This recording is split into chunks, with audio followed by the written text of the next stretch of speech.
Okay, welcome. We are here with Everett for another Myst Book Club day. We do have some gameplay going on in the background. That is my old gameplay. I should probably put a thing on the screen that says that it's that. All right, so let's see. Where were we? We were in Book of Denis. We were in part 2. And we had talked about them and the scene with Alim and Marm. We had talked Yeah. about that, yeah, um, and sort of about what that meant for the Avernese people and what they were learning and what language they were learning and all that. Which did we talk about whether or not this meant that they don't have a native writing system? Because I don't think we talked about that, but I think it's implied. We did talk about how it's not clear from the text whether they are um, creating an alphabet for their oral culture or whether they're learning their own alphabet. Right. But it seems like it would make sense, though, what they're learning is Denis. And welcome, Spiper. But whether they're using that alphabet to write their language or the Denis language, that was up for debate because we don't know and they don't tell us.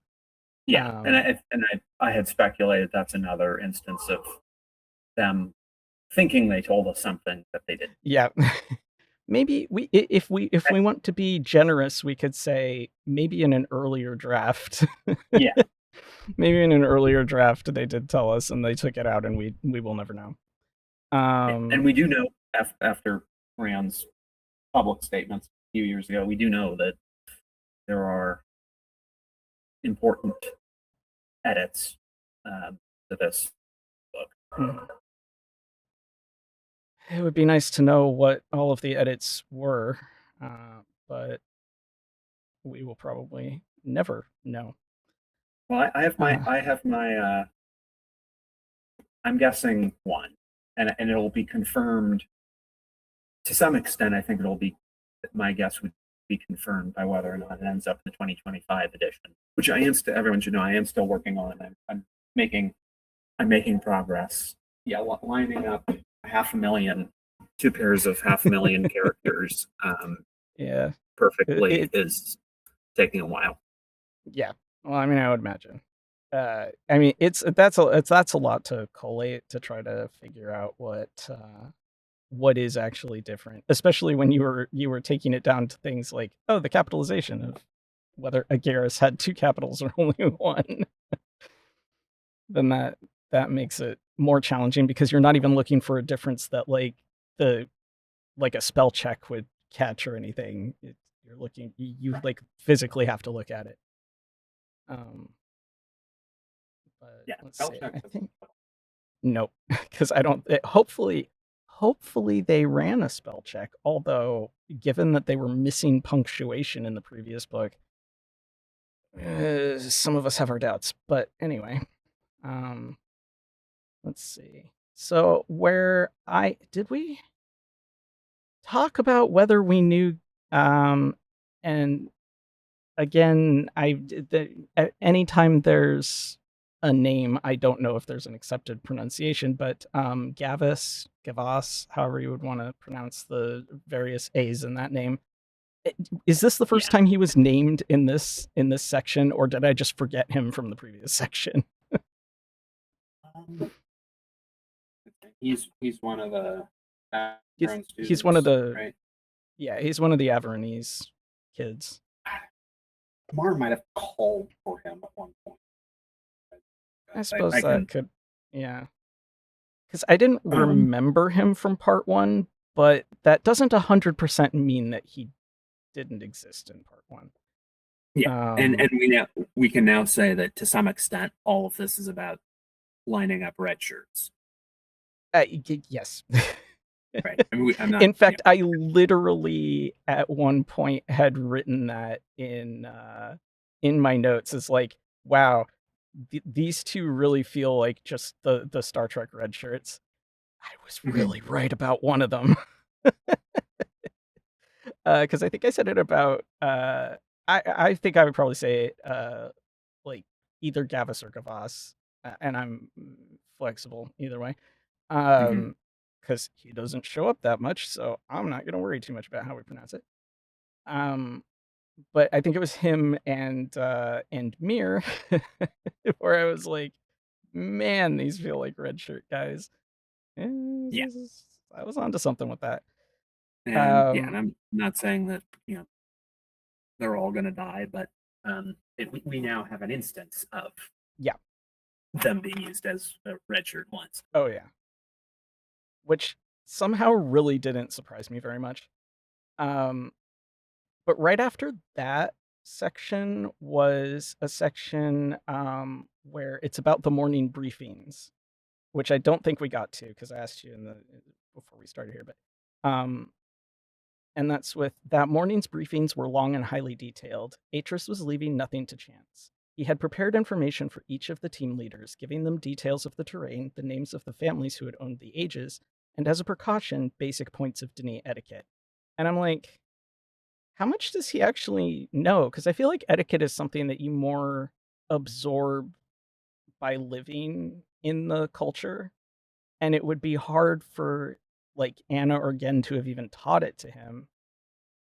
And I kind of feel like unless he had found a book that was like the basics of societal etiquette by some Denis authority, like I kind of feel like he wouldn't really know. I mean, Anna and Gen would not be authorities on it to begin with, I feel like, because Gen left when he was 8 and Anna was an outsider. Yeah, and intentionally broke many of much of the etiquette. Yeah. Exactly. Yeah. So I kind of feel like Atris is probably the least qualified person, like as a child of a survivor, even then less qualified than other people who never lived in Denis society but were born to people who had. Like he's even less qualified than most of them, I feel like, just because of who his father and grandmother were. But Yeah. I Now that you're saying it, I'm not really I hadn't thought about it, but I'm not sure what the etiquette would be. yeah, I don't know We never either. learned etiquette. I mean, the only thing I can think of is Shora, but that's Shora hasn't even come It, up it hasn't yet. even come up. Yeah. So like it's and the other problem for us as the audience is that we don't know the etiquette because we were following people who didn't follow it correctly generally, right? Yeah. Because we followed Anna a lot. Grandpa Atris was unconventional to some degree. Um, we didn't really see it being followed much. I mean, the most that I think we could say is that there were instances where we know that it was weird by their standards, right? Like the thing that I'm thinking of is when early on when they brought Anna to the party on Mhm. Kavir and Viovis got all like upset, but Ricari was like, "What is your deal?" Like he was Yeah. upset that his son had pulled Collis aside to talk to him, because that was a breach of etiquette, right? Mhm. Like we can tell that that's a breach of etiquette because Ricari would know whether that's normal or not, and he was reacting as though this was not normal. And so only in instances like that where we can see that people are reacting like, "What are you doing?" Like Viovis's outburst in council about the marriage, that was a breach of etiquette because that's weird. You don't do that, Right.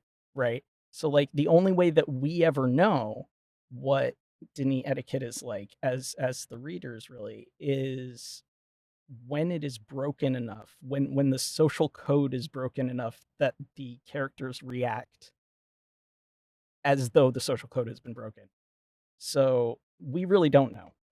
We don't know. We may know less than Atris knows, which is shockingly little. I would venture to say.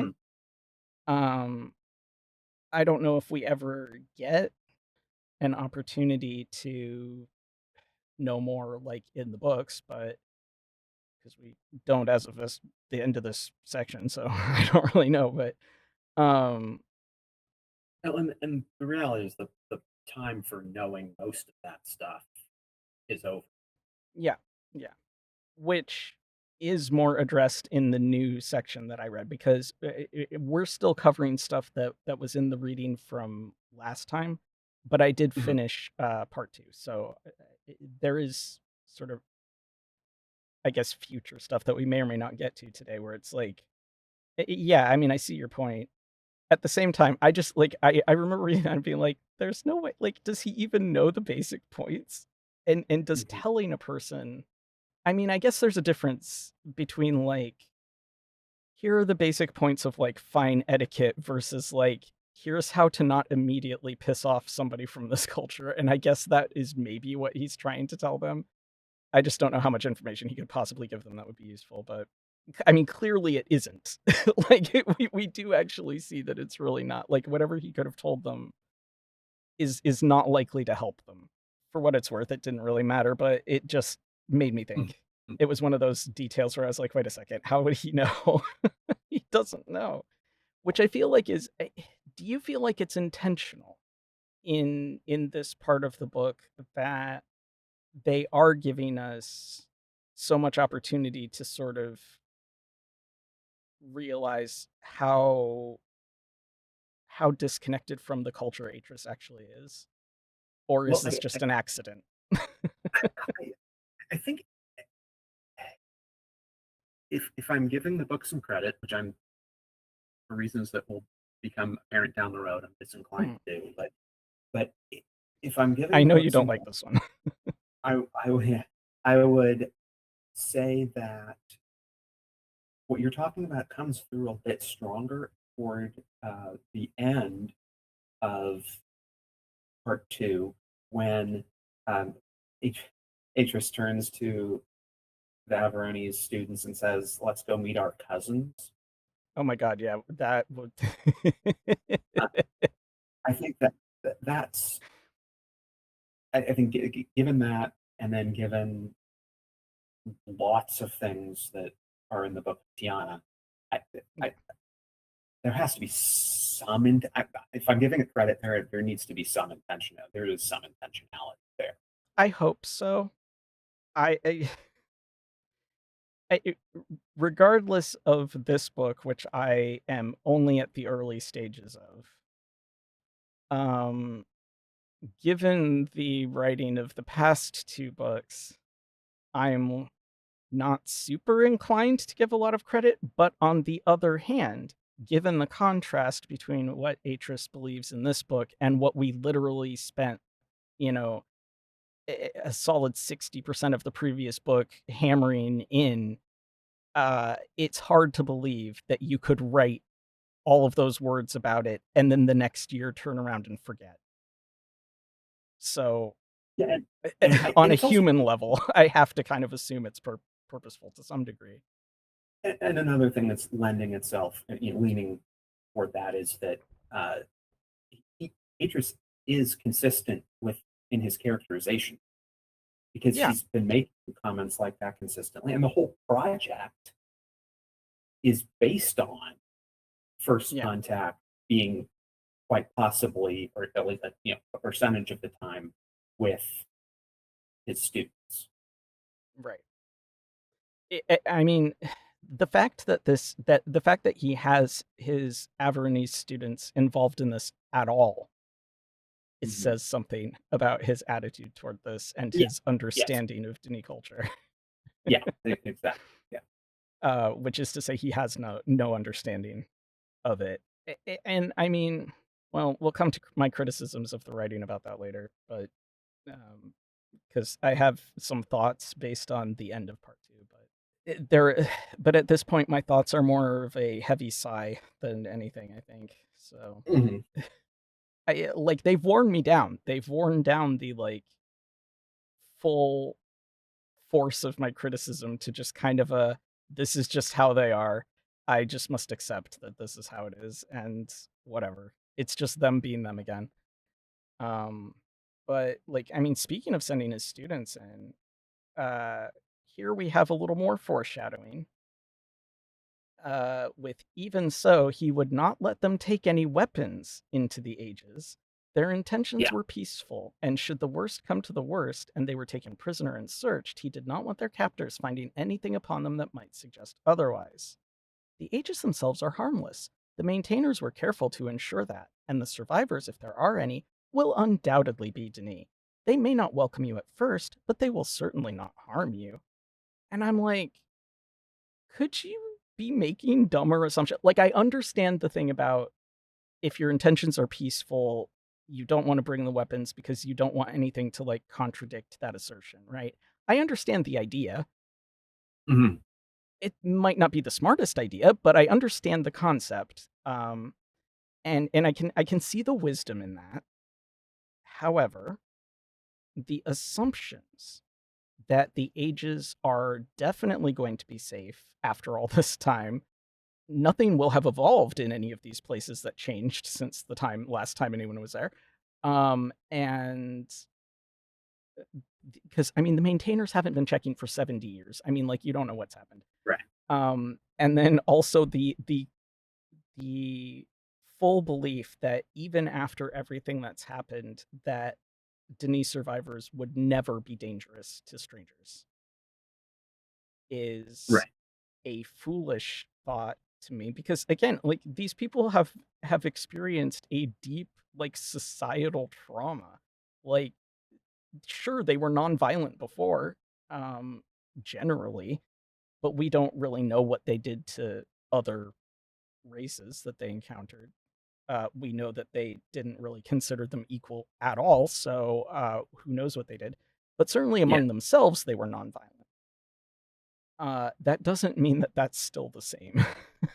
And I do. Violence was done to their entire society. Like, Mhm. that's going to change them. You can't be sure. And I did like um, the depiction of Taman's group as being quite cautious and being Yeah. rather traumatized. And and it was interesting that the book never says this, and so maybe it's succeeding in being subtle. But they're Which would all of be a their rare achievement for them. behavior is pretty consistent with trying to avoid contagion, Yeah. right? Because they quickly, once they drop, um, as it's him and there's three Dunny in the boat, in the little boat, and then the floating city thing um, They back off. moves. Yeah, this is Yeah, further they into quickly. the Yeah, section, but yeah, when they do make their first contact, they do just like drop him off and like pull back and get way out into the water. yeah, Uh, I hadn't really thought about that, but yeah, because I was more focused, I guess, on their like closer interaction behavior. It did take me a little while to, I guess, warm up to the particular way that they decided to depict the trauma of it, but I can mhm, understand like their group, less so the other group, but their group I can mhm, understand the depiction of better. Um, and I did have to take into account that there were people who, like Atris, had never been in the society. Like, they sure, didn't see the fall, they hadn't lived it, they hadn't ever been to the city. Like, yeah, to them it's just stories, right? And so their behavior is inherently going to be different from their parents and their grandparents who experienced it. So that is something it took me a few pages to allow for, I think, when I was on my first read. But it just here at this point in the section, like, just his assumptions again are like, you're so confident with so little basis for it, and it's just irritating.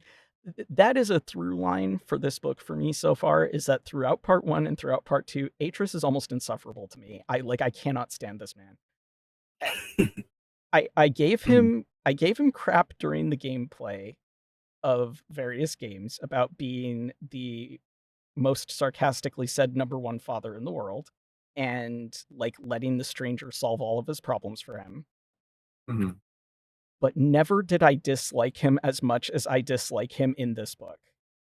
Like I was still at least neutral toward Atris, and then I'm reading this book and I'm like, you are the worst. You are Mhm. just the worst. I don't know how any of these people can stand you. To be fair, Mhm. they don't have the knowledge that I have, where they know that his assumptions are unfounded. I mean, to them, he's just seems sure, and they don't know enough to contradict it.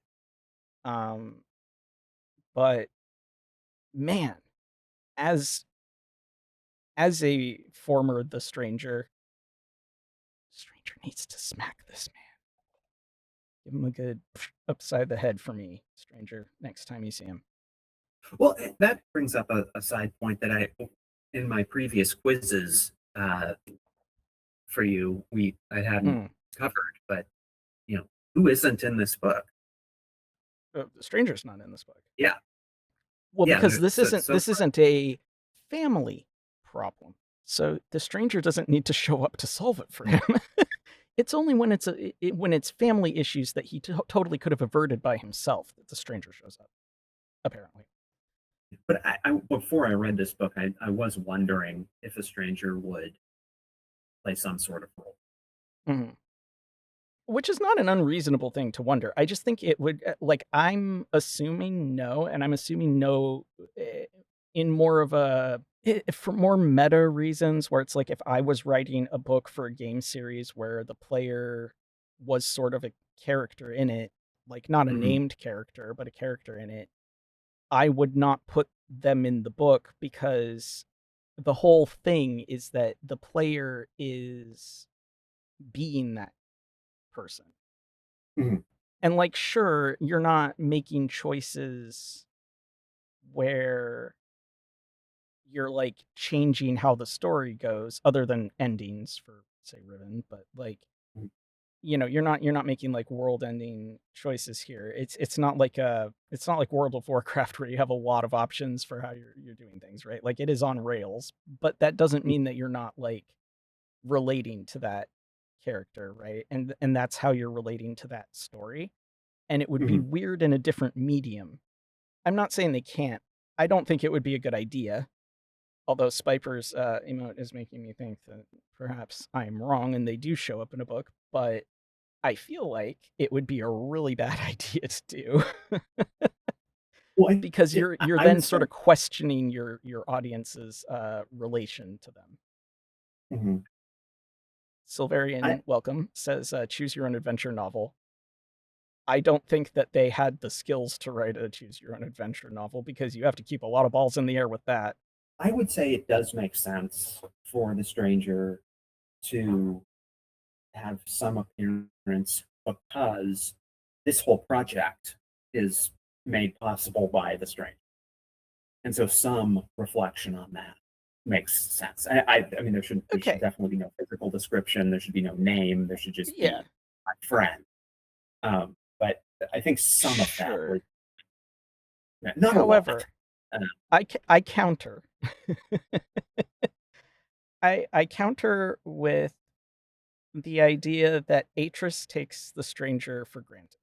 And so while he should be profoundly grateful every day that he's not stuck mhm.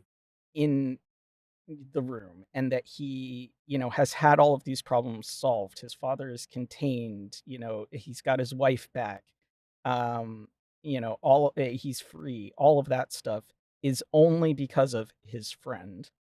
I don't think he actually really appreciates it the way that he should, because I think to a certain extent it's like, "Oh, well, thanks." And like not that he's not at all grateful, but I just think that he does to some degree take it for granted that the stranger bailed him out.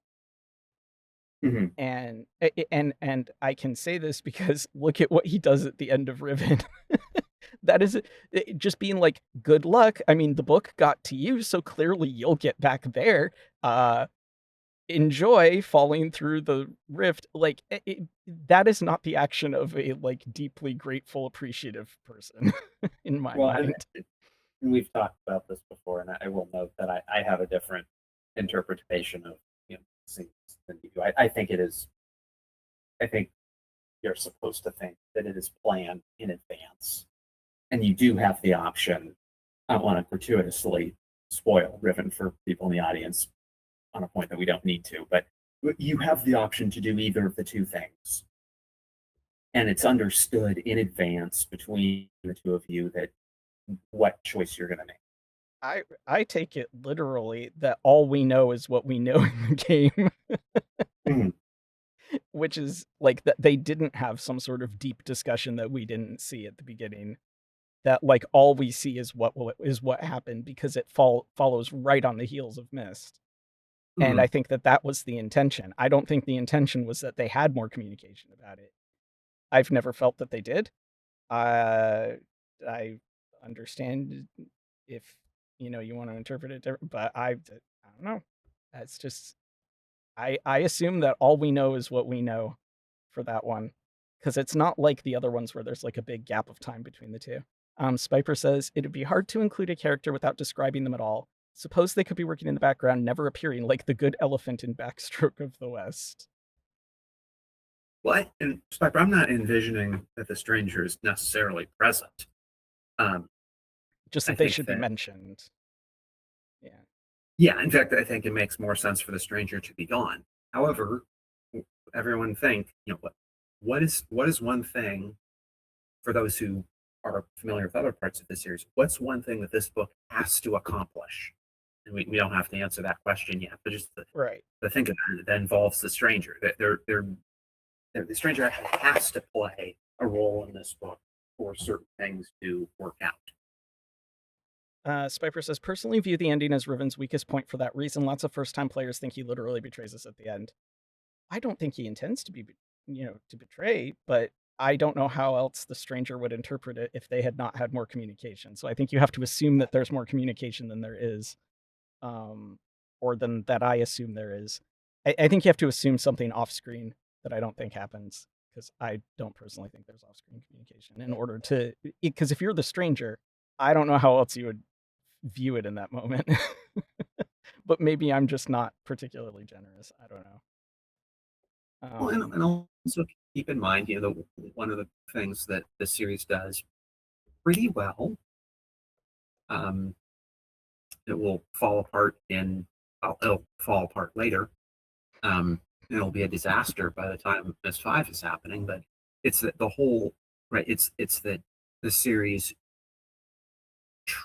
the series uses monologue as dialogue and does a pretty good job of it most of the time. And yeah, and so that you have to factor that in, right? It's against the rules for Riven to start off with the two of you talking about wanting to go home. right. And so Atris just tells you we might be able to get you home. I don't know. I just, the vision. I guess at this point in time, my vision of Atris being even of a lower opinion than it was before. He just Mm-hmm. doesn't. It doesn't strike me that he would care to have engaged in that conversation. Really, Spiper has a thoughtful face of things that Book of Denis had to accomplish. Dot dot dot. Um, well, I mean, it has to get us from point A to point B, so to speak. Yeah. But yeah, I don't know. I just I don't think that there was conversation between the two games, but and I don't think that at the time they intended for there to be conversation between the two.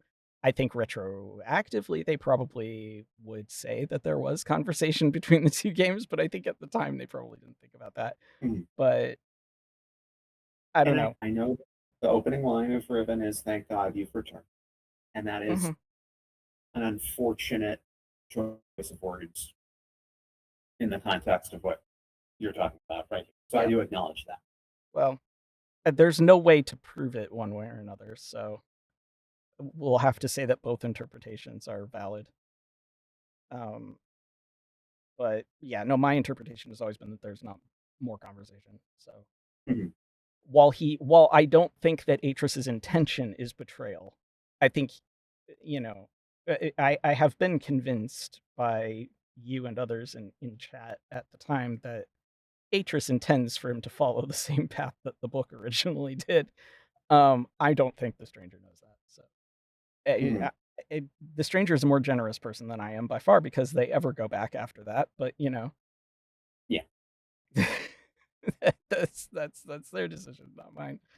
Although I suppose since I did play 3 and 4, I did technically choose to go back as the stranger.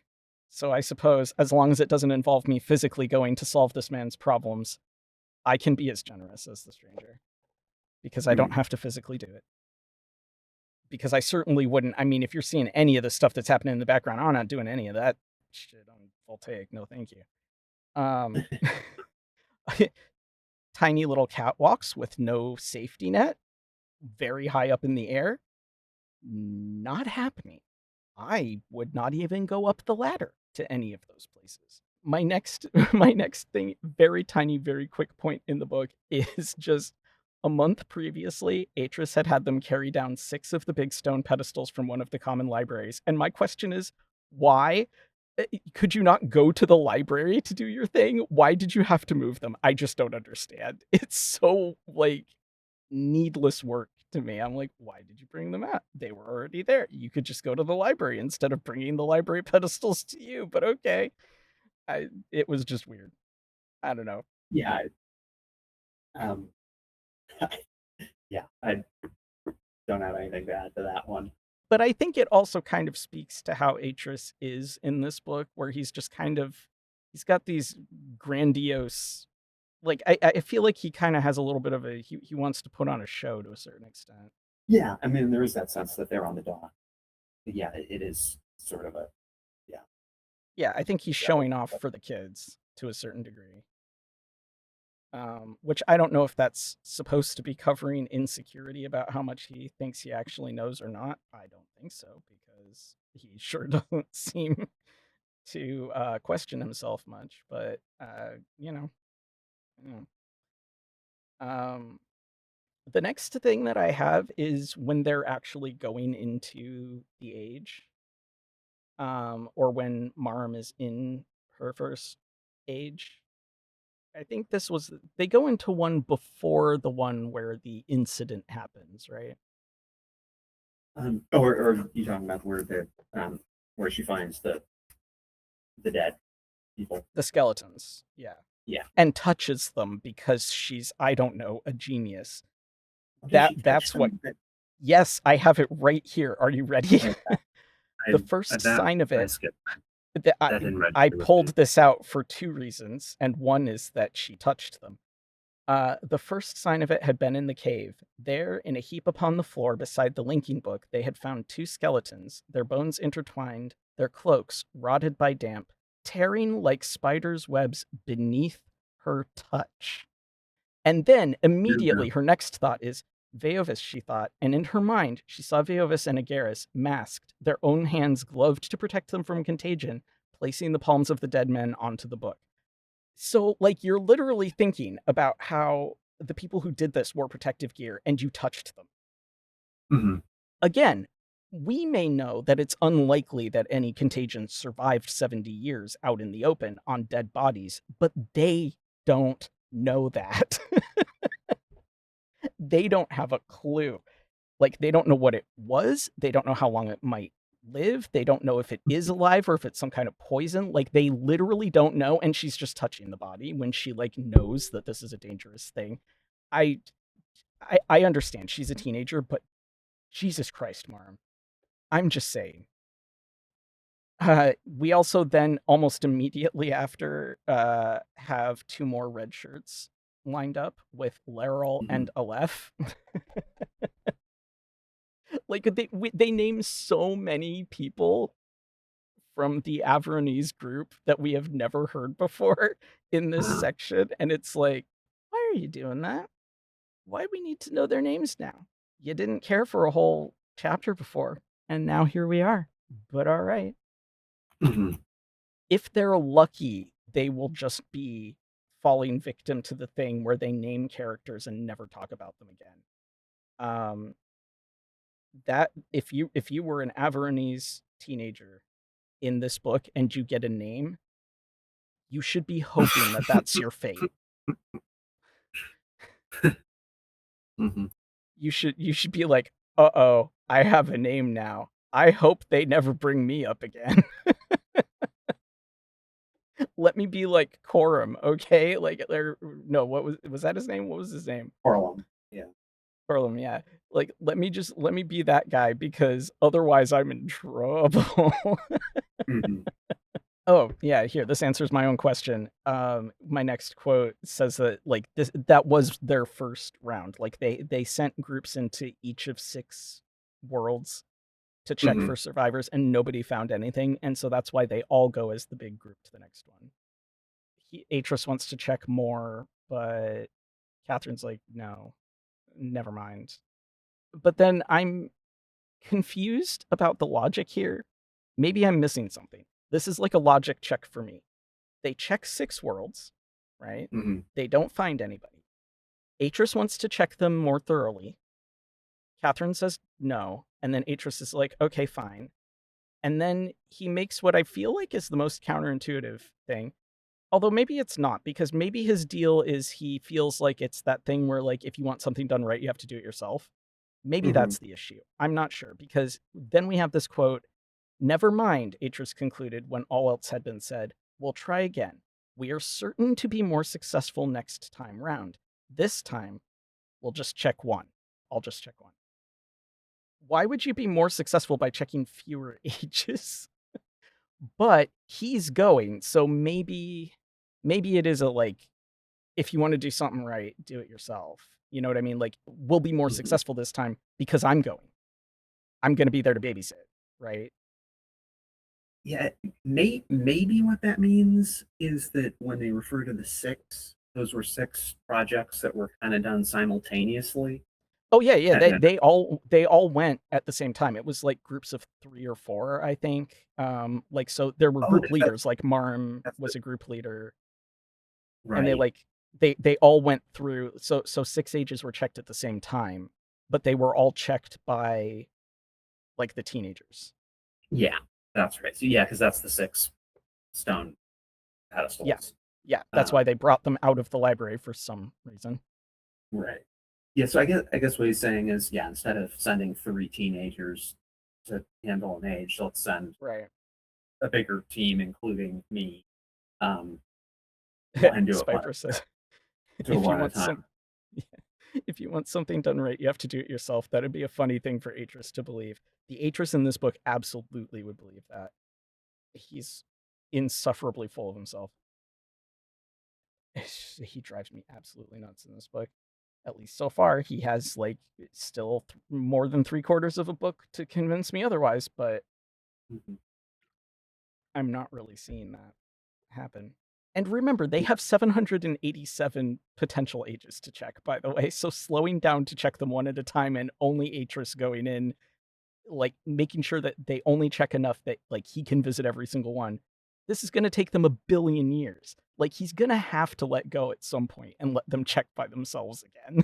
The math is not mathing. Like, how long how long do you want your search to take, sir? Well, but that's, I mean, this is the other side of that. Basically, Atris has reconstituted the Guild of Maintainers and staffed it with teenagers. I mean, he hasn't even though because he's still trusting the maintainers from 70 years ago. Well, yes, there's that. Yes. Like he feels like minus 70 years of regular checking, it's still going to be fine, which is a wild thing to believe, but okay. So the the red shirt setup. This one was bad. I literally this is the section where I literally made the note, "Oh boy, Mira and Gavis seem like red shirt sacrifices right now. Because this quote says, "This one, I think." Atris showed her the cover. It was the Book of Aurak. "It looks as likely as any other. I'll write our link back tonight. Tell Marim and Karad they can come with us. Oh, and Mir and Gavis too. We'll take 6 through this time. It'll speed the search." So you have like 2 of the 3 main acolytes named, and then you Yeah. have like these 2 randos just given names, and it's like, oh no, why did you name them? To be fair, it is the second time we've heard Gavis's name, but Mir, this is the first time. And I was Yep, I guess I picked up what they were putting down. I don't know that they meant to, but there you go. You know, They were a you were little more transparent there. perceptive. You're more perceptive than me. Fear's death caught me by surprise. When I read it. Well, I didn't know which one it would be going in, but man, both of those 2 had targets on their backs as far as I was concerned, because yeah, it does feel weird, right? That it's like, here are 2 people whose names we've heard a lot, Karad and Marm. And Mhm. then 2 that we don't know at all. Let's bring them along as well. I don't know. It struck me as a like, these people are extraordinarily expendable moment. But Yeah, maybe I've seen too much Star Trek. I don't know. you're you were right on the trope. Yeah. And I also, they get there, and I'm still struggling with his. It's Atris's thing where he just doesn't think that anything could go wrong. And Mhm. I genuinely don't understand where that belief is founded. I don't know if you have any ideas about that, but like, it is wild to me how blindly he forges ahead, just like with this confidence that everything has to be fine. Like, the maintainers checked these places, it's fine. Mhm. Like, we're bringing Averonese people in, not Denis people, and surely they're not going to be that different, because I mean, they're not going to be that different, but like, in their world, he doesn't know that. Mhm. And so like, they go in and they're all getting like eaten up by insects. How does he know that they're not poisonous to the Averonese people? Right. Right. Like, he doesn't let them wear any protective gear or bring any weapons, regardless of the fact that it is possible. Although, I mean, my thing about them all, they're all just humans, but like, they're just different varieties of humans. But like, so they're not going to be that different. But in their world, that's not true. So like, why would he think that it would be just as safe for a race of people who are not known to the Denis, as far as we know, or at least they wouldn't have accounted for it in maintaining, because they would not assume that Averonese people would ever be involved, Mhm. right? Like, why would they worry about whether it was safe for them? Because they're like, so you could get bitten by something and it could be incredibly toxic to the Averonese. He doesn't know. But no, we're not wearing protective gear. That would be Mhm. dumb. It's just, where does this confidence come from? Where he's just like, it's all going to be fine. 70 years ago, the maintainers checked these. It's got a stamp in it, so it's obviously safe. I don't get it. Yeah. Why? So I have a couple things to say on this. Mhm. One is, and as some in the audience will know, that there's other things that will inform this discussion that we'll want to come back to later. But the second thing is that I was not sure whether to make of those passages that that actually is the guarantee that comes from a guild stamp, from a guild of maintainers stamp, or whether Atris is significantly um, over uh, stating, or that he's not understanding Oh, what yeah, that no, I'm guarantee not I'm is. not saying that I think that the maintainers stamping it means that everything is totally cool. I think the insects, like, if the insects had been poisonous, there might have been some sort of, like, warning or something, but, Hmm. like, or poisonous to the Denis specifically, not to the Averonese, because 'cause they're not Right. accounted for Right. here. So, like, my thing about that is just, like, not only is he putting way more faith in the stamp, than the stamp accounts for, because the stamp says that the age is stable more than anything, right? That's what I had always thought until, Yeah. but yeah, coming back to I this think to passage here, some it's degree there might be some degree of how dangerous it is to the Denis, but it's mostly that the age has been written safe written safely, not in a sense of like there's nothing, no like dangerous predators or anything, but more in the sense of like safely as in the age isn't going to be like a gen age and fall apart, right? right. Like that's their Um, primary concern.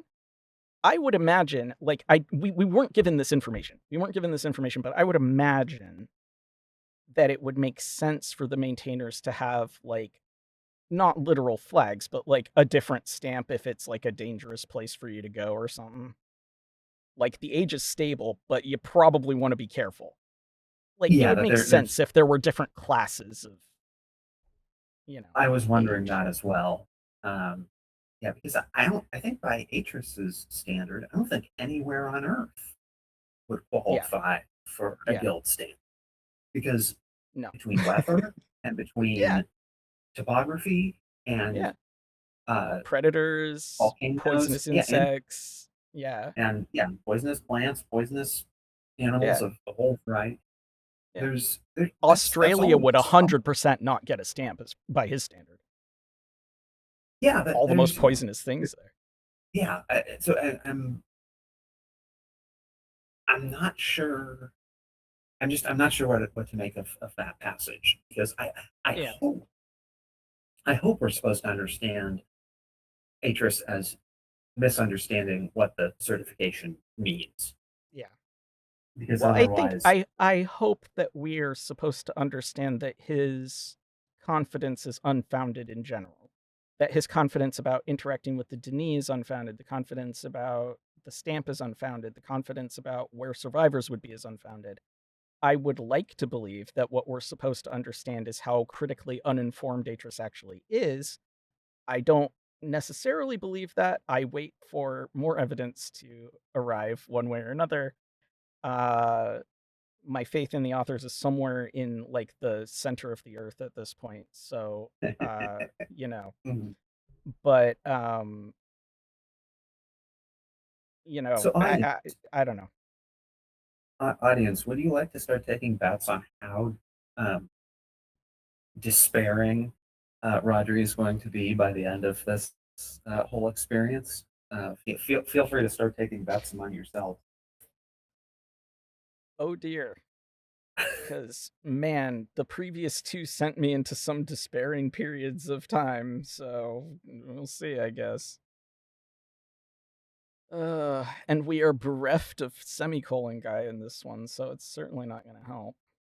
Yeah, I mean, obviously, as far as we know, he's misunderstanding what a stamp means because we don't have information. Like I said, I feel like it would make sense if they had different classifications, right? Mhm. So that the maintainer's job would include warning you, like being like the age is stable, but right, like it's super dangerous. Like this age is super cold and inhospitable. You need to wear gear to go in or whatever, right? Like it would Yeah. make sense to me that they would have warnings. But as far as we know, the only thing they did was make sure that it had been responsibly written and stable. That's the only thing we know. Hmm. We don't know if they had classifications. So as far as we know, the only things that we know for certain tell us that Atris is incorrect, right? Sure, that's a good point. So there may be additional information that he has that we don't. We don't know that at this point in the book, but from only what we know for certain, we know he's wrong. Um, and then add the additional thing of like, even if he was right, he's not taking into account the fact that the people he's sending in are not Denis, Right. and that things that weren't dangerous for the Denis might be dangerous to them. Yeah, So there is that extra layer of trouble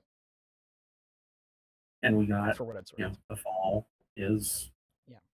an example of that. As we see, three species get, as we talked about at the time, three species get exposed to it, and um, yeah, I mean, they're very, very different sample sizes, but you had zero fatality for one of them and 100% fatality for the other two.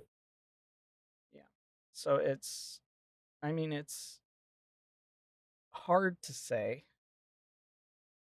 uh, whether anything would happen, like with these insect bites, for example. Like it could be something that seems so minor, but it could be huge to them. And he just doesn't.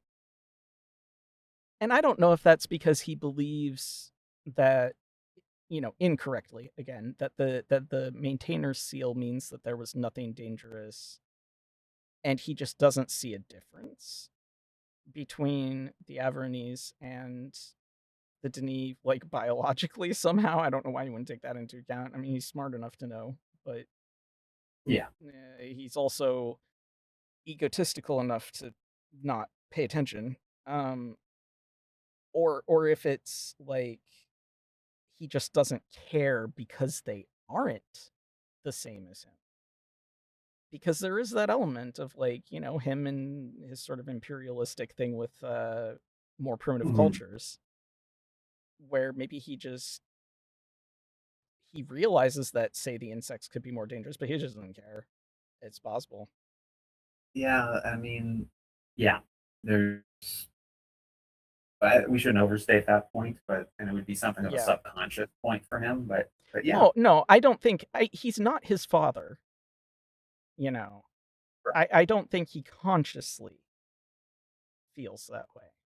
But I do think that there is a subconscious, sort of superiority thing over other cultures for him Yeah, to some degree. Now again, he's not his father, he's not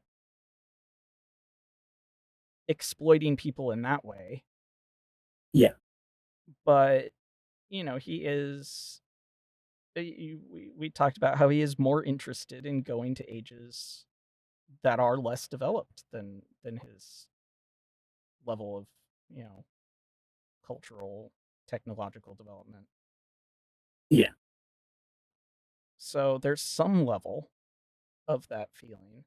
And it would almost be unreasonable for him to not have that feeling to some degree. I mean, like, how's he not going to absorb it a little bit when he was taught as a teenager by his dad?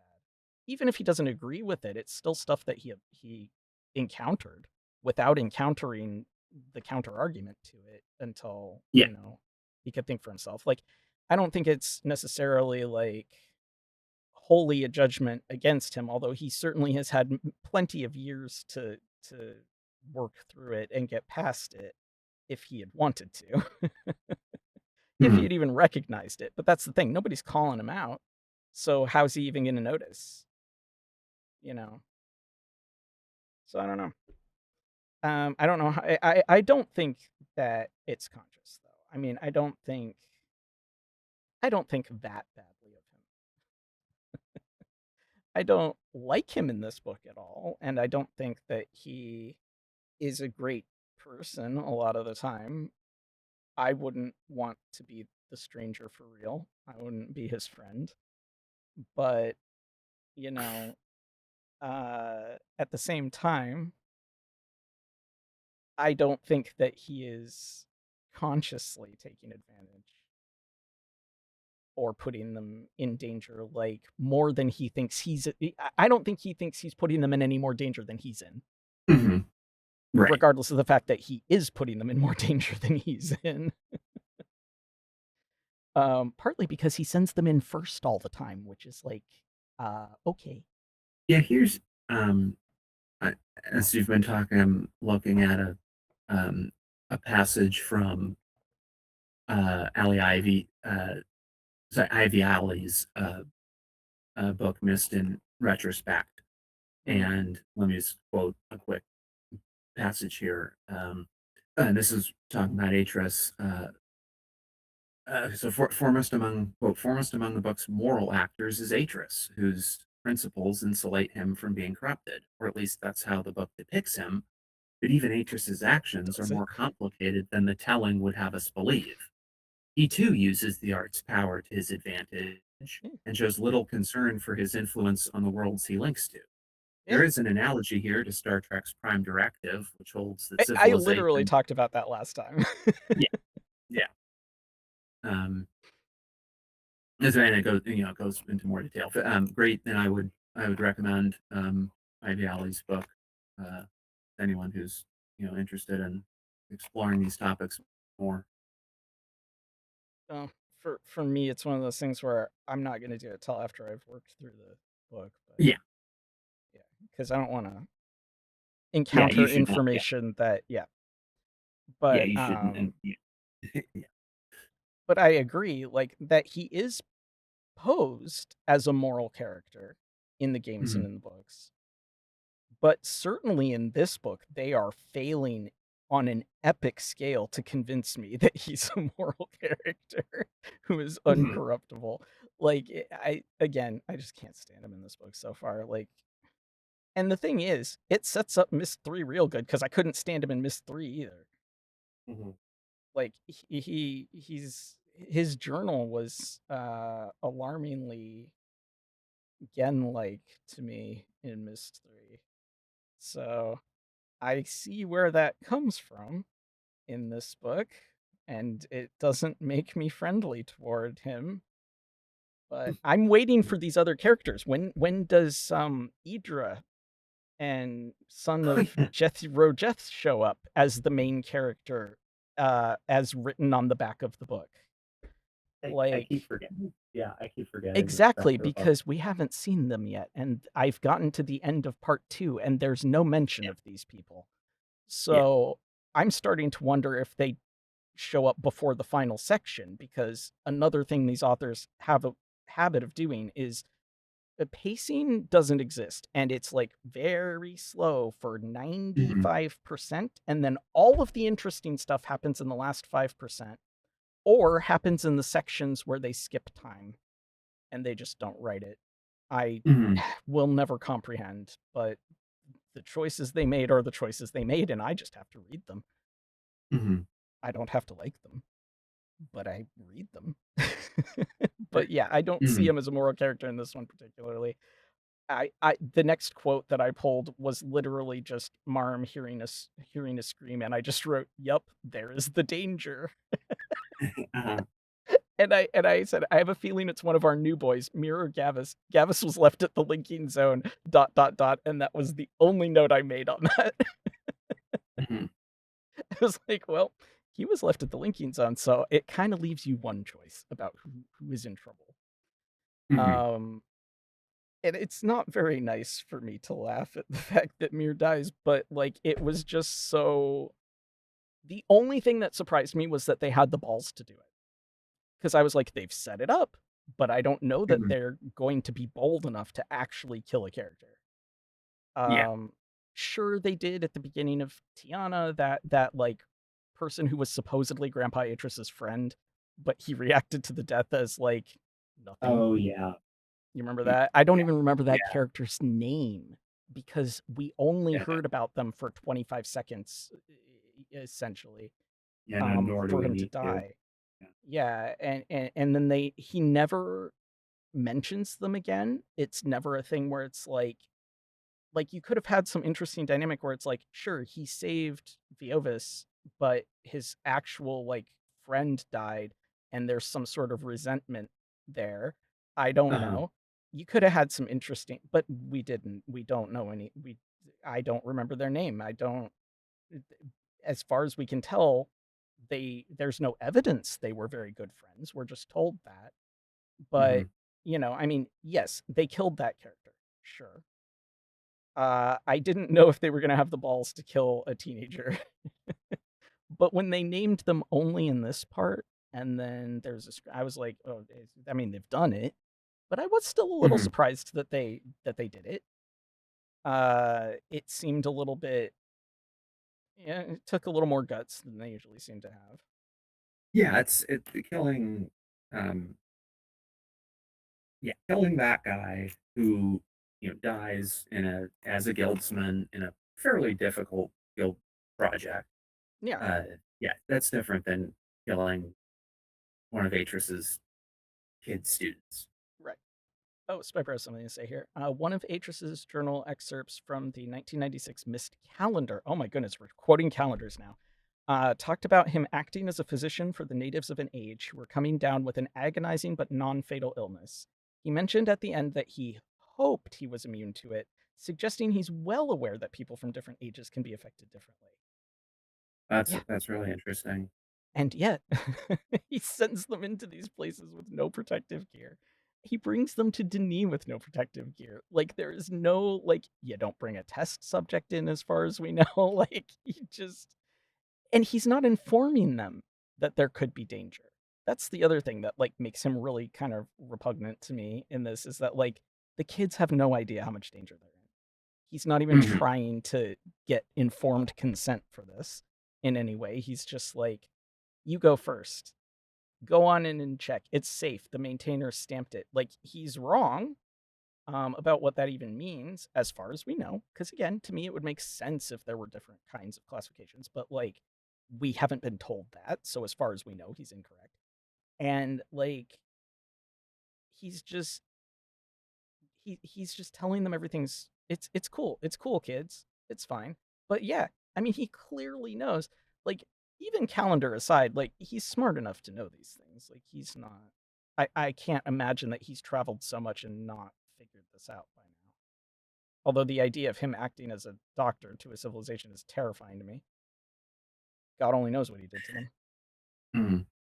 And I should note, on my official list, well, my list, which I consider official of the sequence for going through the series, I have wondered. I have not included the 1996 Miss Calendar. I've wondered if I I did not should. expect to be quoting calendars, but you know what? I'm impressed. And I mean, it's an important it's an important document, and it comes close to being. I've just I will confess I have thought about making it on putting it on the list, but it's one of a handful of items I decided not to, but it was something of a close call. So I appreciate I Spider taking the time to bring it up. I didn't even know it existed or that it would have any writing in it. Like, I would assume a calendar would just be a calendar. It would have like still renders from the Mist game. Well, I think it does have that print, but there's also what it is it's excerpts from I guess 12, maybe it's whatever it's some number of Atris's journals that are burned in the library, and That's so there's insane just that that would only be in a calendar. What were you guys even doing? Why did you go to that much effort for a calendar? That's crazy to well, me. there was a period of time around there where there's possibly canonical content that gets released in weird ways. Like there's I think it's the sleeve of the Riven soundtrack CD has a has a journal entry by Gann that only appears there, Wow.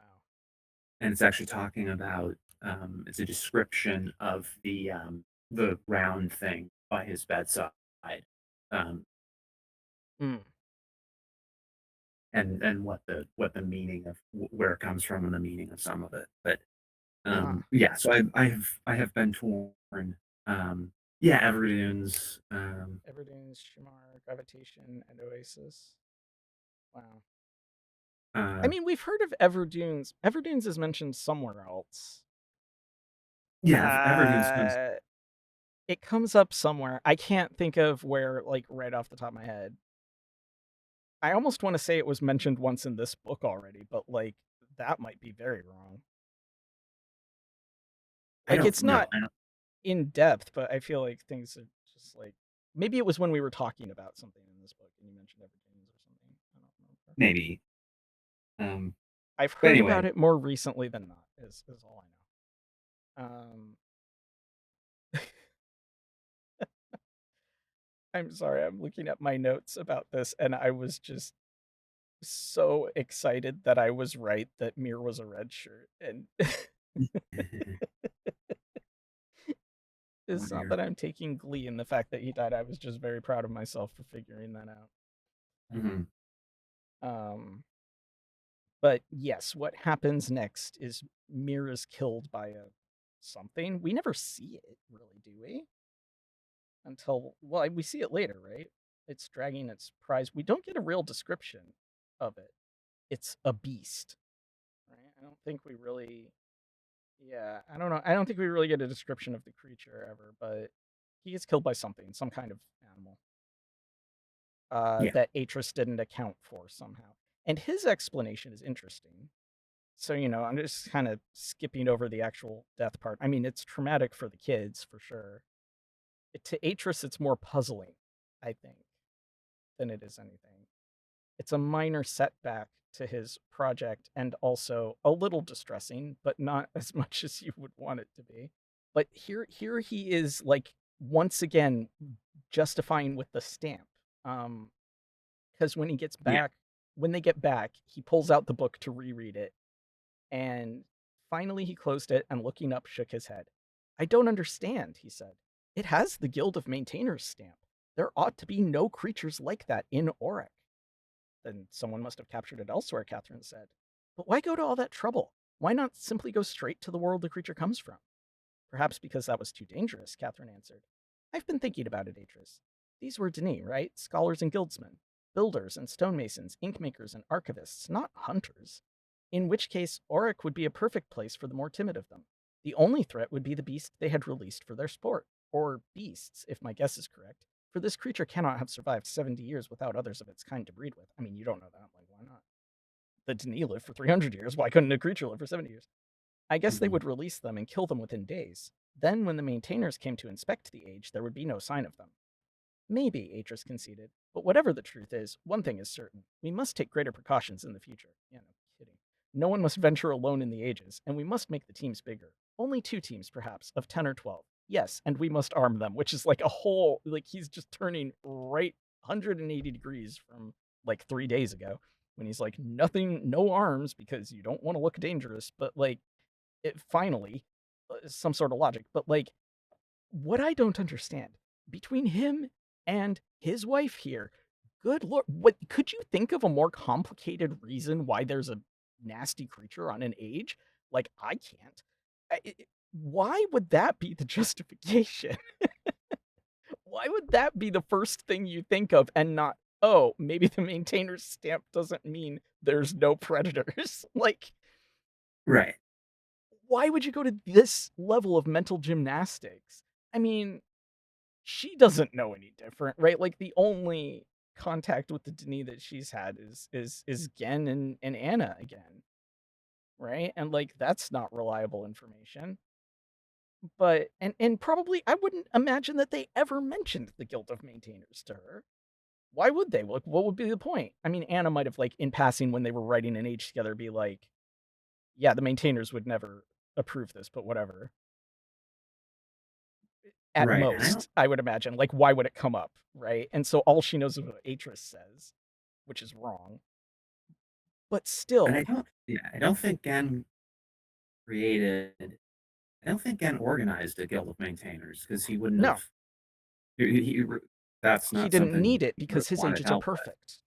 Yeah. Yeah. And if anyone was going to check his age, he would check his age. It certainly wouldn't be Rivenese people checking. They're good enough to make paper and ink for him, but certainly not to Right. check his work, you know.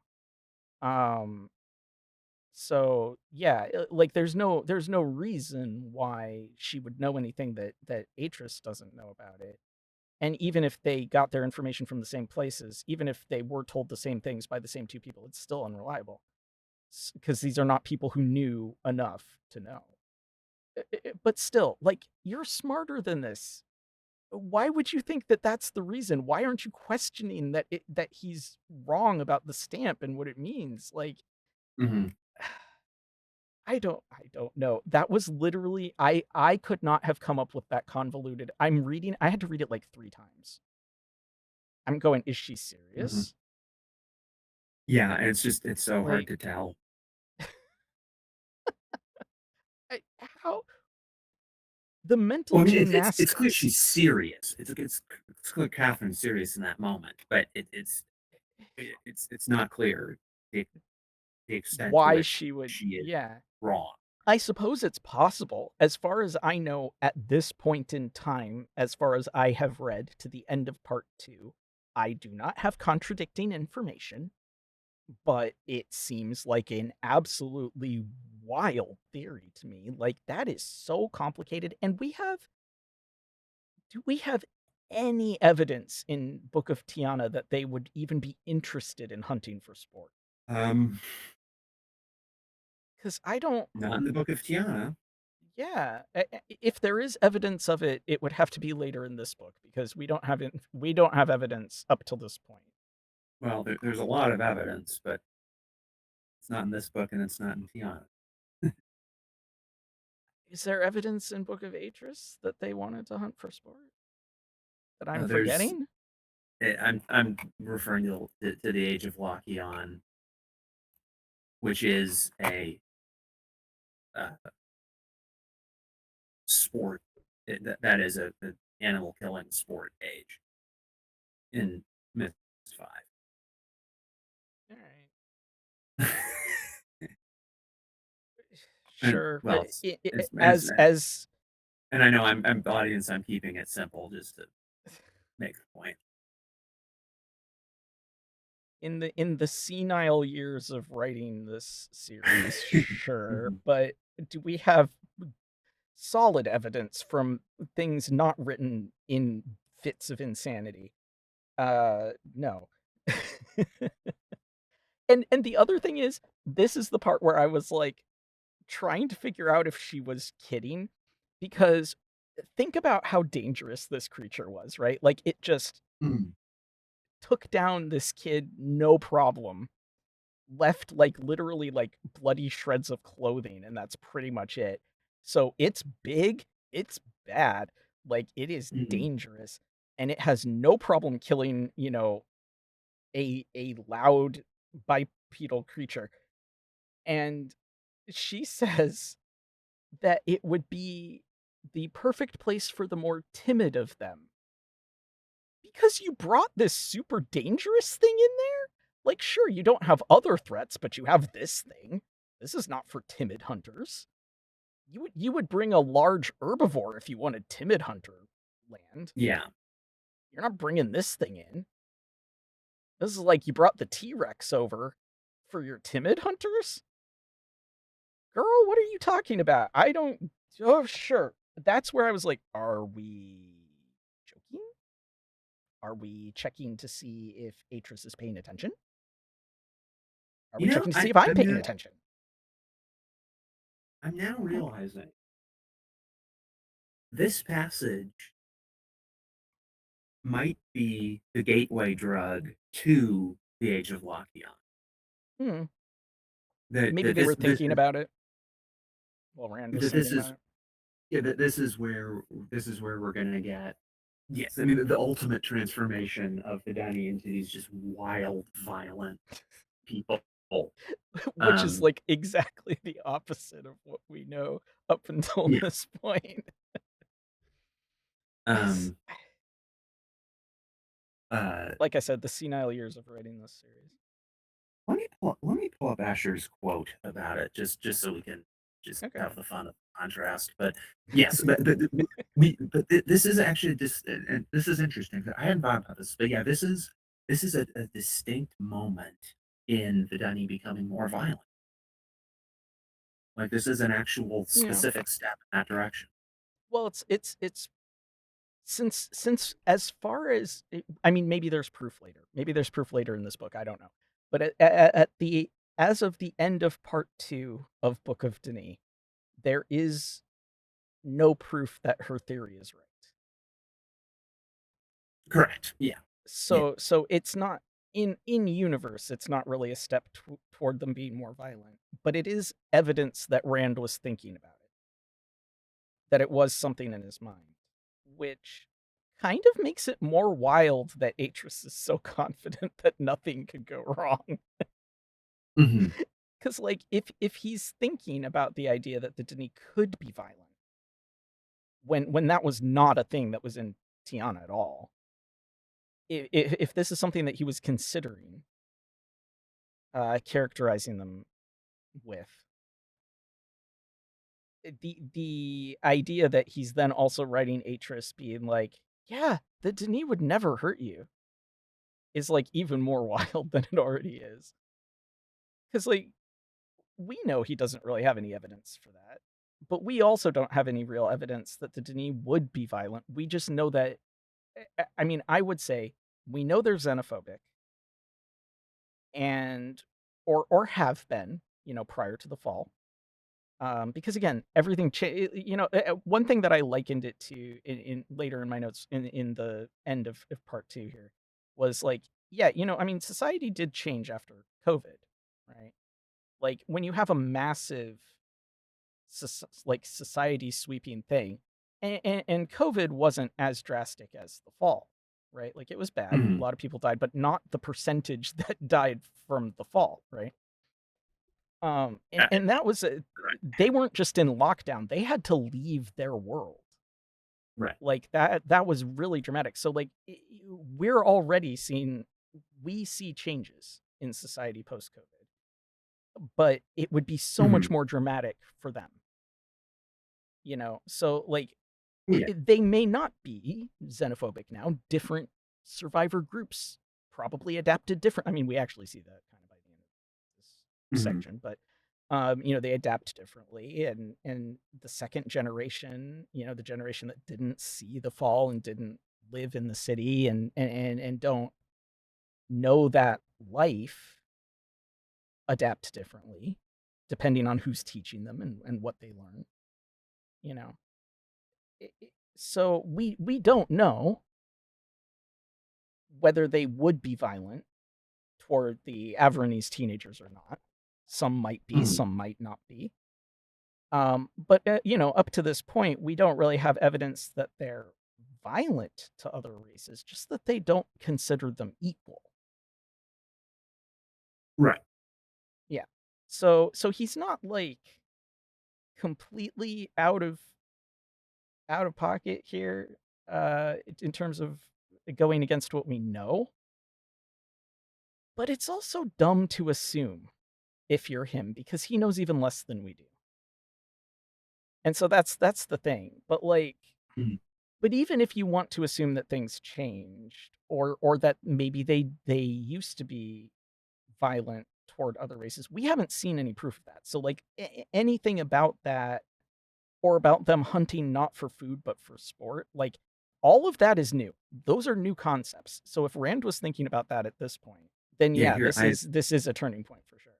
I found the passage. Okay, good. Let me read this because it's now this is interesting because this is now connected. Catherine's hypothesis is Mhm. now connecting to this. So, quote: Okay.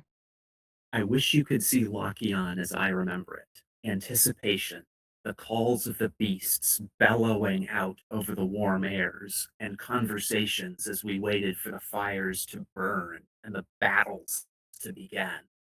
This was a place of great strength, triumph.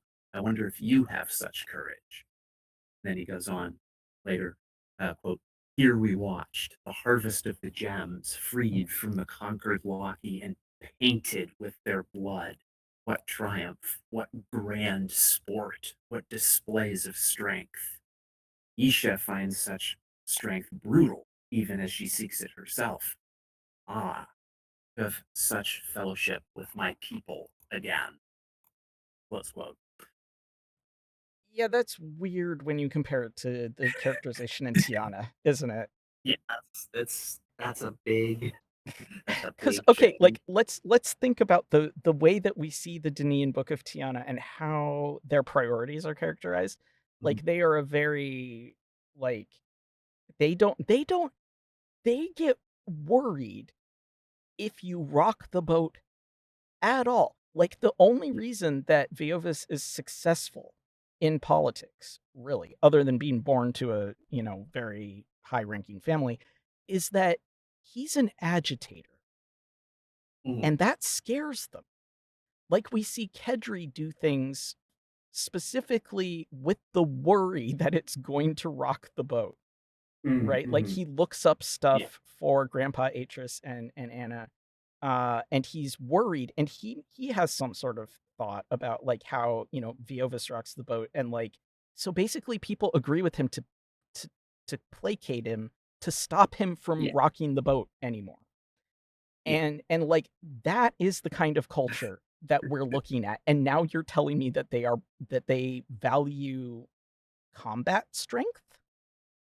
Yeah. When what they And value is going along with what thousands of years of their predecessors have done, and making a whole bunch of rules and following them. Like that's who these people are.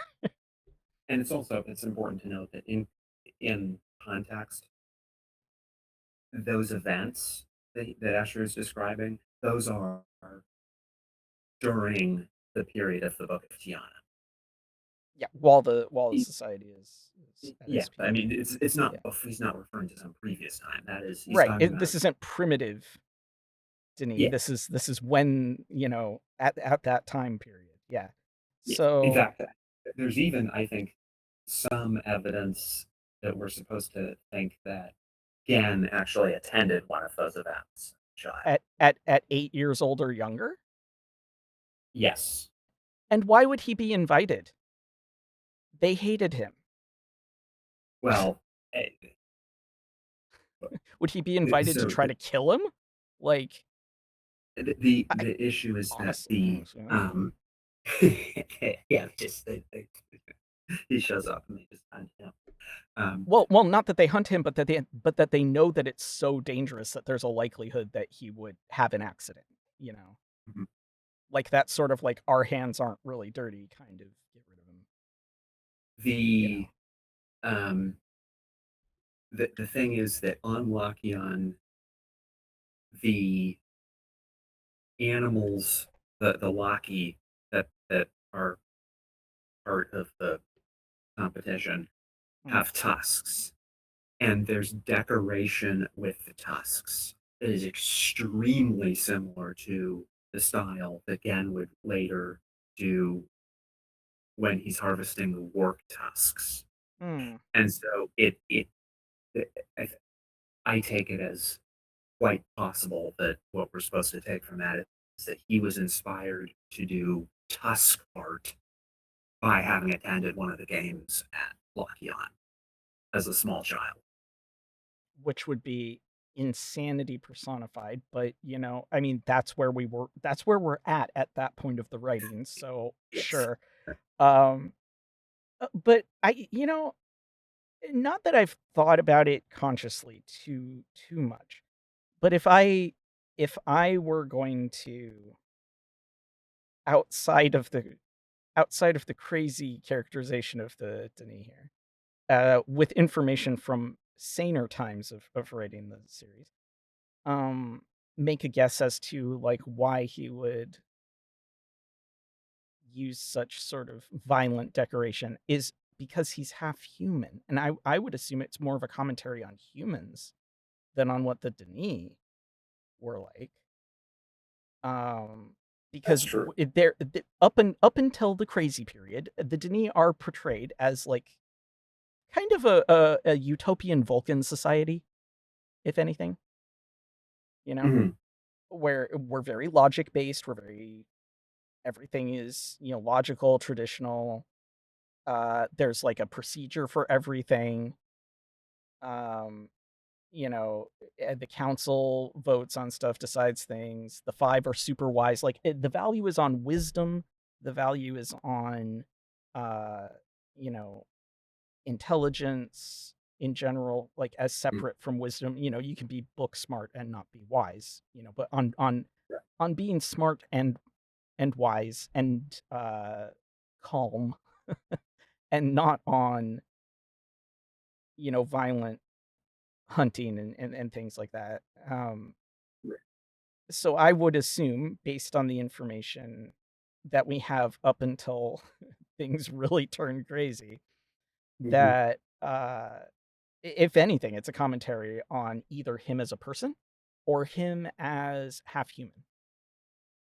Sure. So, And we also know uh, that part of his motivation is that he uses the works as oh yeah, tools of terror and yeah, uses their bodies as tools of terror. and it's mostly that, I think, is what, Mhm. like, if you want to get it down to like what is actually the deal here, it's that, you know it's about presenting a scary, it's about being the vengeful god, right, Mhm. of Yeah. Riven. It's not. I don't think that at the time it's deeper than that, really. But if I had to dig deeper, I wouldn't assume that he had gone to some sort of Denise sport hunting competition at 8 years old, at the oldest. You know, Mhm. uh, although, okay, bear with me. I am about to do a crazy thing and try to justify this. Are you ready? Okay. I feel like I can kind of justify it with the text. Shockingly. Okay. And here it's a weak justification. I'm not saying it's a good one. But what we know in Tiana is that when he's 4 years old and he goes to the guild, they Mhm. absolutely hate him. His life is miserable. He is Yeah. tormented by all of the kids, but something changes Yeah. between 4 years old and 8 years old. And if he was invited to Uh-huh. go to a hunting trip with the Yeah. thought that maybe an accident would occur and we will be free of this half breed, right? Yeah. But he survived it and did something that was seen as courageous by the others. If he encountered danger, survived it, and proved himself, that would be a justification for them suddenly accepting him by the time he's 8. So, audience, do you want Rodri to have to go through the path of the crash on Lakion? Post your comments here. I'm coming to a place of acceptance that I'm going to go through the other games at this point. You cannot possibly expect me to be cheerful about it, but that doesn't mean it won't Mhm. happen. I feel like it's inevitable at this point. Like, once I get through the 3 books, like, how much worse could the games possibly be? It can be pretty bad. I've seen enough to feel like I don't want to do it, but, Mm. I mean,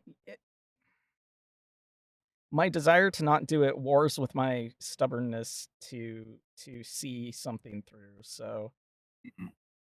it probably won't take that much pressure, is what I would say, to convince me to do it, regardless Mhm. of my reservations, Sure. but of which there are many. But at least it would give me an opportunity to rant about things. I mean, you can't deny that it would give me plenty of chances. Yeah. But I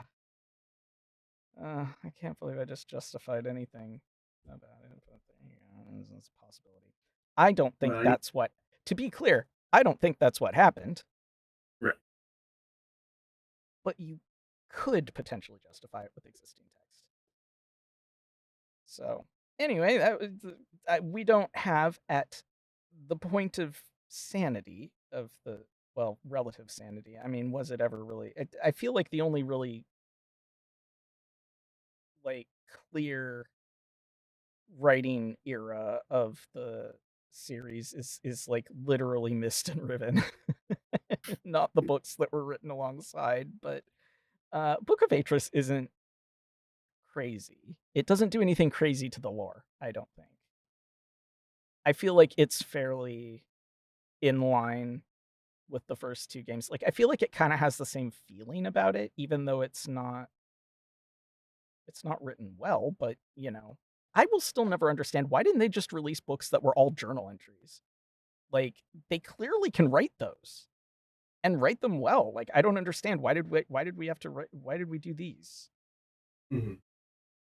I will never get that, but I'm sure there was publisher pressure about it. They were like, well, nobody's going to read journal entry. I would have. But I think we were going to talk about, we sort of hinted at it last time, talking about Atris's reaction to Mir dying, Yeah. right? And it is very, we'll call it subdued if we're trying to be kind, I Yeah. guess. Like, it's basically, he he has some sort of grim feeling about it, a bit. But Yeah. whereas the kids are like destroyed, understandably, by this, again, he's mostly puzzled. He goes back, he reads the book again, like, how could I miss it? Right? He's more concerned about sort of what it means for whether he understood uh the age correctly and what that means for their future expeditions. He's not really grieving about this, to put it mildly. He's a little perturbed. He's not crying over it, for sure. Which, I mean, to a certain extent, you don't expect him to. He didn't grow up with it, but he did spend 4 years with this kid, presumably, Yeah, I as did. one of Yeah. his students. Yeah. And I feel like you should have a little bit more feeling about. I mean, he's reacting to it like he's seen a news story on TV about somebody in a town near his who died. Like, he's Mhm. not like, uh-oh, that could happen somewhere near where I live. Not like, this is a kid that I've been mentoring for 4 years, who I never mentioned before in this book, but presumably Mhm. he's been around. And also, that was violent and it is my fault, and I should probably feel guilty, but none of that happens. Um, which is disturbing for what that says about Atris. Um, and yet another reason that I don't like him in this book. But I also don't expect him to, like, as a character, I wouldn't expect him to grieve, Mhm. really. I mean, like, if you think about his journals in Myst, right? Like, he sees the inhabitants of these ages as somewhere between test subjects and pets, I think, would probably be more accurate than to say that he thinks of them like people. Yeah, or just um, eh, They're not, not curiosities. yeah, not necessarily test subjects, but some of it is just observation Well, subjects. by test subjects, I didn't mean like you're putting rats through a maze. I meant like, you're out in the wild, like, eh, yeah, more like scientific study subjects, I guess.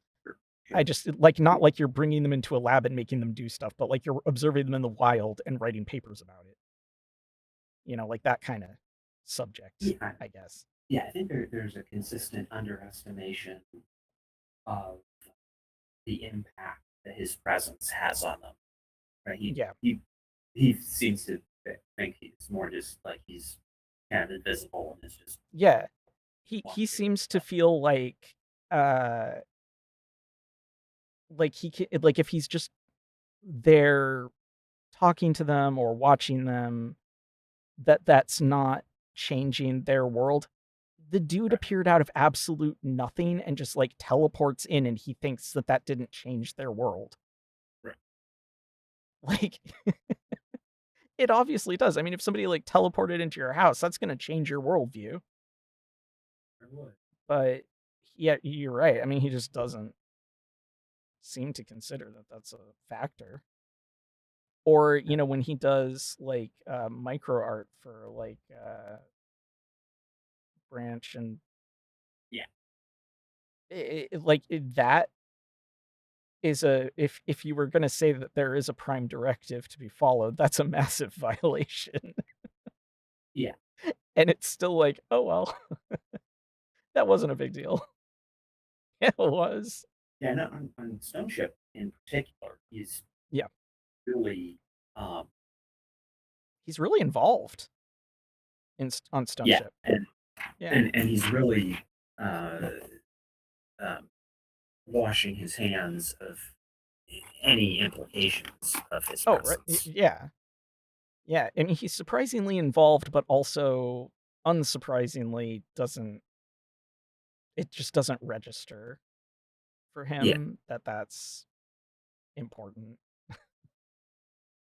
So yeah, there's a certain amount of contrast, I guess, between like how I feel like with Channelwood he's more observing, that Yeah. he's a little less involved. I mean, he's not like creating ships and rocks and things out of nothing.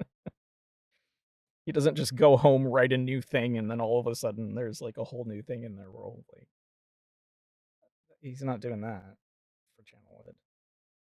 Well, And here, and let and to be me. fair to the people of Channelwood, they do mess with him a little bit with the inks, which I feel like maybe should have made a little bit more of an impact on him in terms of how smart he thinks they are, but Oh, yeah, that's true. Here's his Stone Ship journal. I think this might be the most mhm. terrifying thing he says in all of Myst One. Quote, I think of this age as a gift to myself that I will wrap up and open someday in the future, only to discover that it has changed so much that indeed it is a surprise. Besides, I have yet another new age that awaits me. Close quote. I think that's not just like scary for the implications, but it is extremely how much his character just is. Mhm. That is something that I don't feel really changes much. Um, I think he loses some of the joy he has about it as time goes on, and more and more sort of Mhm. challenges come his way, I guess. Uh, but I don't think his feeling about it changes much. Right. That feeling of this age is mine. I can put it away for years and I can come back, and that like implications for what's in the age don't matter. What matters is how I feel about it. I don't think that really changes. I don't think that's really different. Mhm.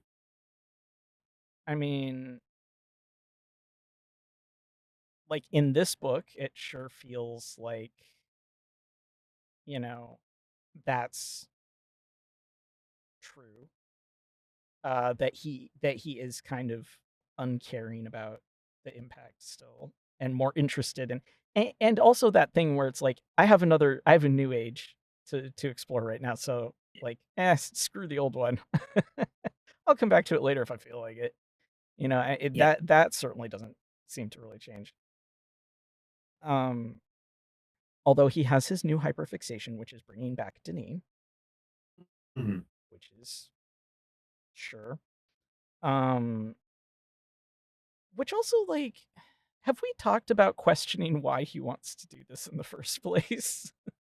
Well, yeah, that's I think that's a good time um, to talk about that because Yeah, before we get into the part where he's there's actually meeting survivors, yeah. so in combination, right, we have his immediate reaction to Mir's death, uh, Mhm. which I found the passage and then Okay. Yeah, lost. Okay, yeah, so it says, "quote Atris had merely stood and looked, his pale eyes carrying the full weight of his grief." Close quote. And then yeah. Yeah, he which, I mean, how much is that, though? I don't know. and then he goes on, and his reaction. So the following things are not his reaction. Mhm. Number one, oh dear, the Averoni's elders might cancel this summer abroad Yeah. program that we have going on. If I were Um, them, I would. yeah. So, And so that I honestly wondered why they don't. Like, right, uh, right. how is this not horrifying to them? And so that's not his reaction. Also, to the point you were just making, his reaction is not to think about whether this project is worth it. Yeah. And because How many lives are must be expended in order to do this? And is right, that valuable? because there's no indication that these people, that if there are survivors, and we now, in part two we do learn that there are, Yeah. but we Well, I mean, never. we knew that already because Myst III exists, and we know Oh, there were survivors, yes, but yeah, yeah, that's yeah. true. But um, there is no there's no indication that they need help. There's Mm, no indication that they're in trouble. There's no right. indication that they couldn't come back and do stuff in the cavern if they wanted to. In fact, there is Yeah. evidence that that is in fact occurring. Yeah. Um, with the was it the Baracus, the From assailant of the his people from Belarus had come back. Polaris, yeah, Yeah. Oma, sorry, not Osa, Oma and a son. Yeah. Um, and so, and there's also no indication of what he has to offer. He's not bringing anything to the table for them. Well, I mean, I would counter that with I realized there was one thing that he brings to the table for this by the end of part 2 here when he had talked to two groups of survivors. Mhm. The only thing that he brings to this party is like the mood, the determination, the Yeah. belief that it could be done. That is what he brings to the party. He brings no skills. He is just a cheerleader. But that is Yes. Yeah. something he brings to this party, technically. Yes. Yeah. And you are right about that. He and I should have phrased Yeah, I mean, he my doesn't bring any phrase. skills to this. Yeah. He brings enthusiasm, Yeah, and he brings yeah, he can be a sort of emotional catalyst for things, which is, right. and some of that is leadership skill. That Yeah, part of leadership is having that quality. Um, but yeah, but then he has to. But at this point in the text, he's not reflecting on, is that worth it? right. Uh, Which you would think he it- should be. is he? And instead, right, what his reaction is he feels you know he stands there and is quietly sorrowful. Okay, although as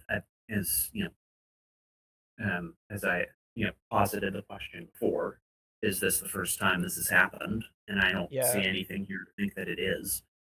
Um, yeah. and I think it could well I think if be it was the first time, he would have more of a reaction to it. right. Yeah. Yeah. Yeah, and certainly the text doesn't specifically say, but Mhm. this feels like the sort of thing that happened on Selenetic. Yeah. Spiper Um, says, Atris often seems to find inspiration for his next age during his time on the present one. One of the calendar excerpts had him envision an age he'd call Armarl while building the fortress on Mechanical. Yeah. I mean, because he's always yeah. just like thinking of something new to look at. So yeah, pretty much. It's always like, sure, this age is great, but what about the next one though? Which might be something that to a certain degree he inherited from his father. Um he has a different motivation, which I think is just genuinely a motivation I can understand because I'm always more interested in starting a new project than I am in finishing the current one. Mhm. I get it, but at the same time, like, if he had grown up in Denis, this would not be something that would be acceptable, right? Like, you wouldn't Right. be rushing through writing these ages and then jumping to another one. Like, you might write one age in your life, Right. you know? Yeah. Yeah. Definitely the whole concept of I'm done with I'm done writing. Now I'm going to start a new book. Yeah, That's comes exclusively from yeah, Jan. yeah. That only Yeah. comes from his father. There is no other influence like that anywhere.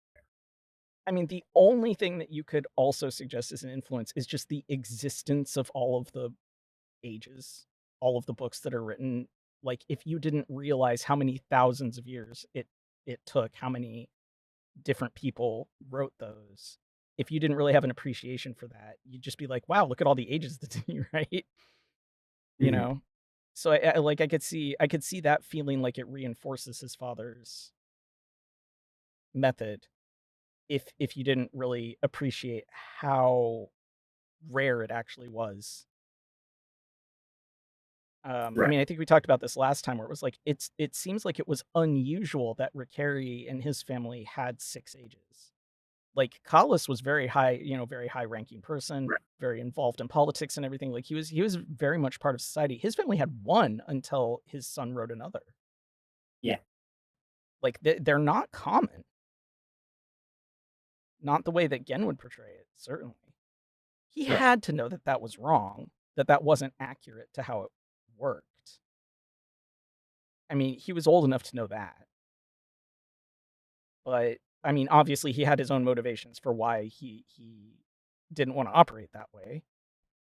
Right. But, yeah, I mean, that definitely comes from his father. That whole thing where not so much that he finds the next thing more interesting than working more on a current one, because I think that's just inherent to some of us. We just are more Yeah. interested in Uh, starting a new project, right?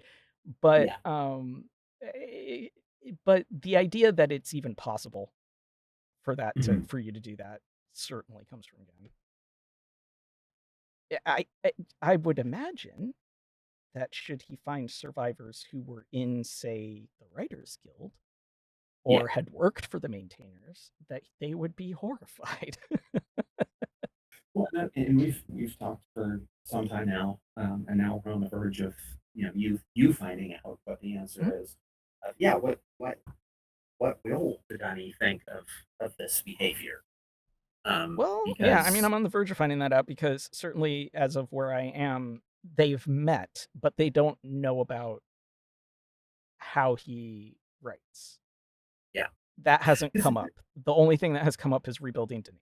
I mean, because it seems to me, based on the Book of Tiana, just what we see there overall, that Atris would probably have gotten for doing what he did on Selenitic. He probably would have gotten a jail sentence. Yeah, probably. I mean, I mean, they are so horrified by such small offenses essentially, uh, that yeah, probably. He probably would have been right. on a prison age, somewhere, not next to like Agarris's, but Yeah. he probably Um, would have been sent to jail for it. Yeah. Probably because not there's that one forever, scene. but There's that one scene when the book is kind of about to lapse into weirdness, where Garrus shows Violas the age that they go to the age that Atris the First allegedly wrote, and mhm. it says Violas is like he's just horrified because like the shape of the mountains is a little wrong, Yeah, yeah, yeah. and that's just It, terrifying it, for him. I mean, that is like that's the level of like how stuck in tradition these people were, Yeah, where it's like we know how mountains should go, and if mountains are slightly weird, our world falls apart around us. Like yeah. that's where we're at with them, which is why the idea of them having hunting ages and valuing strength like that is wild. But like Hmm. uh it just, I mean, try to imagine the people that we met in Book of Tiana like ever going hunting. Like that is it's a crazy thought.